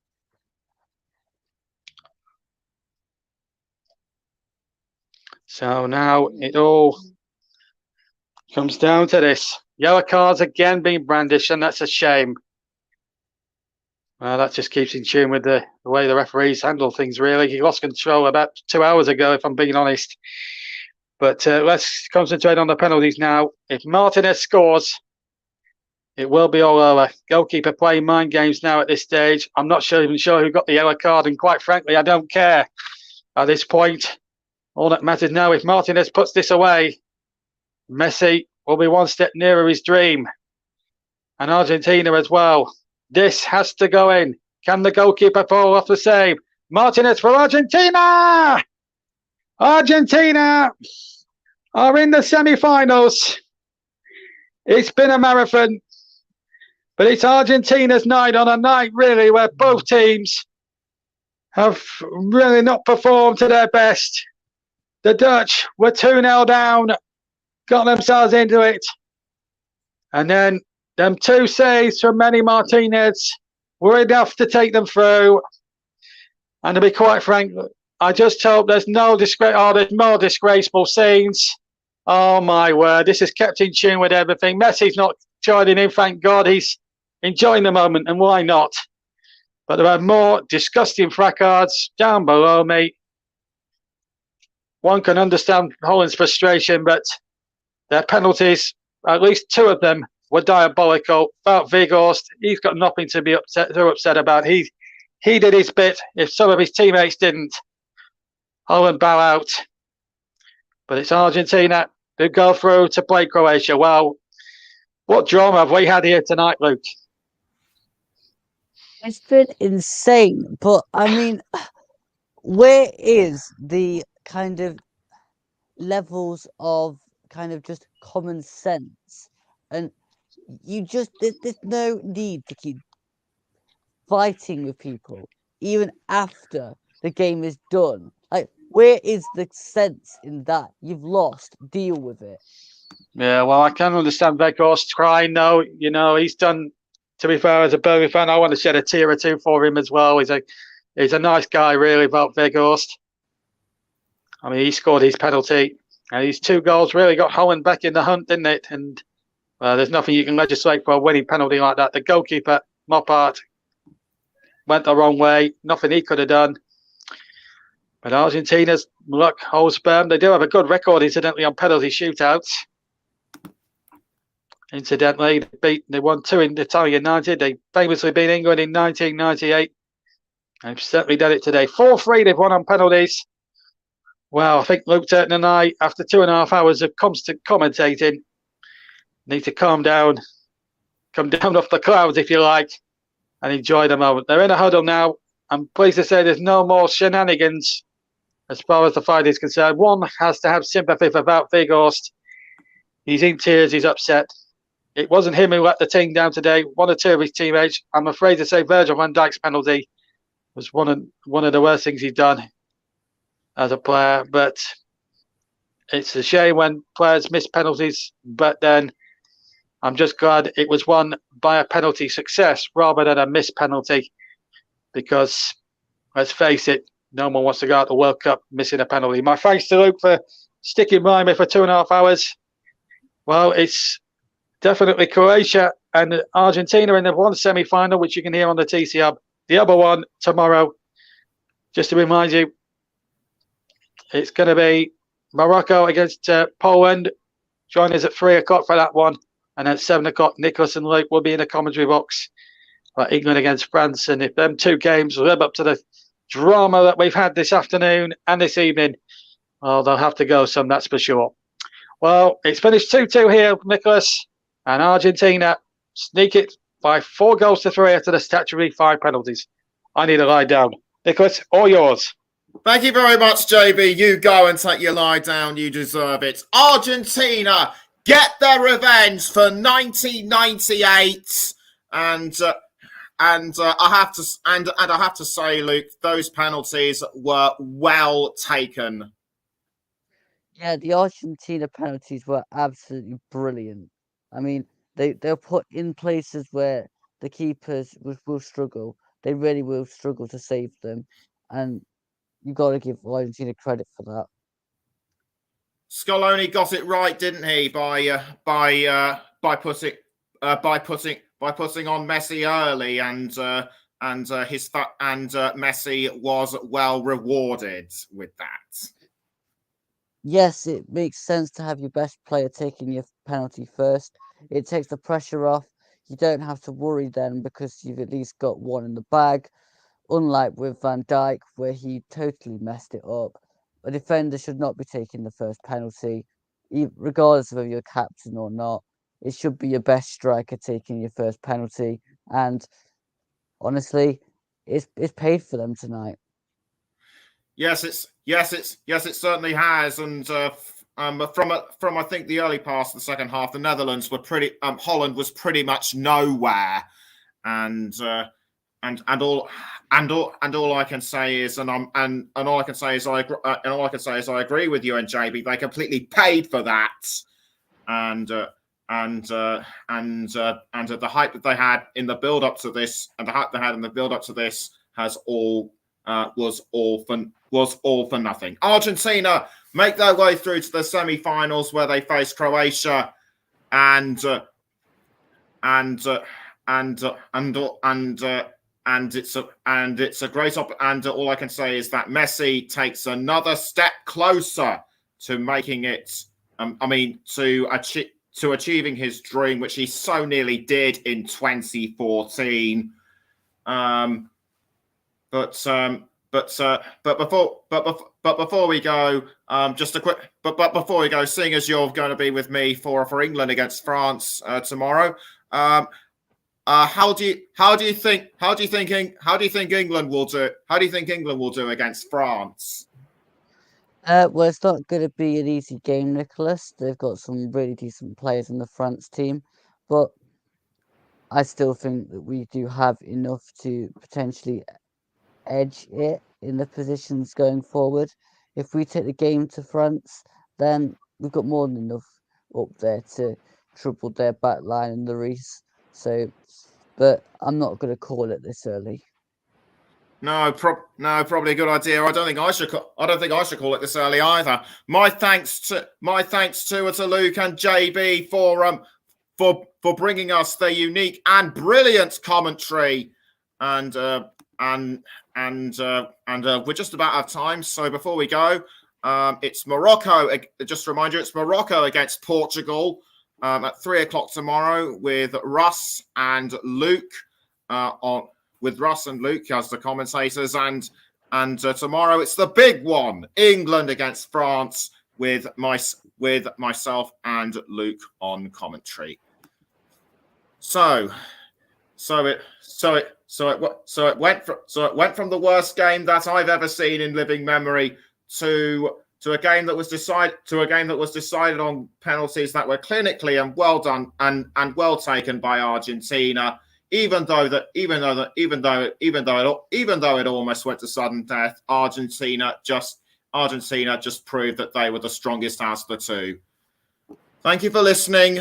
Good night to you all.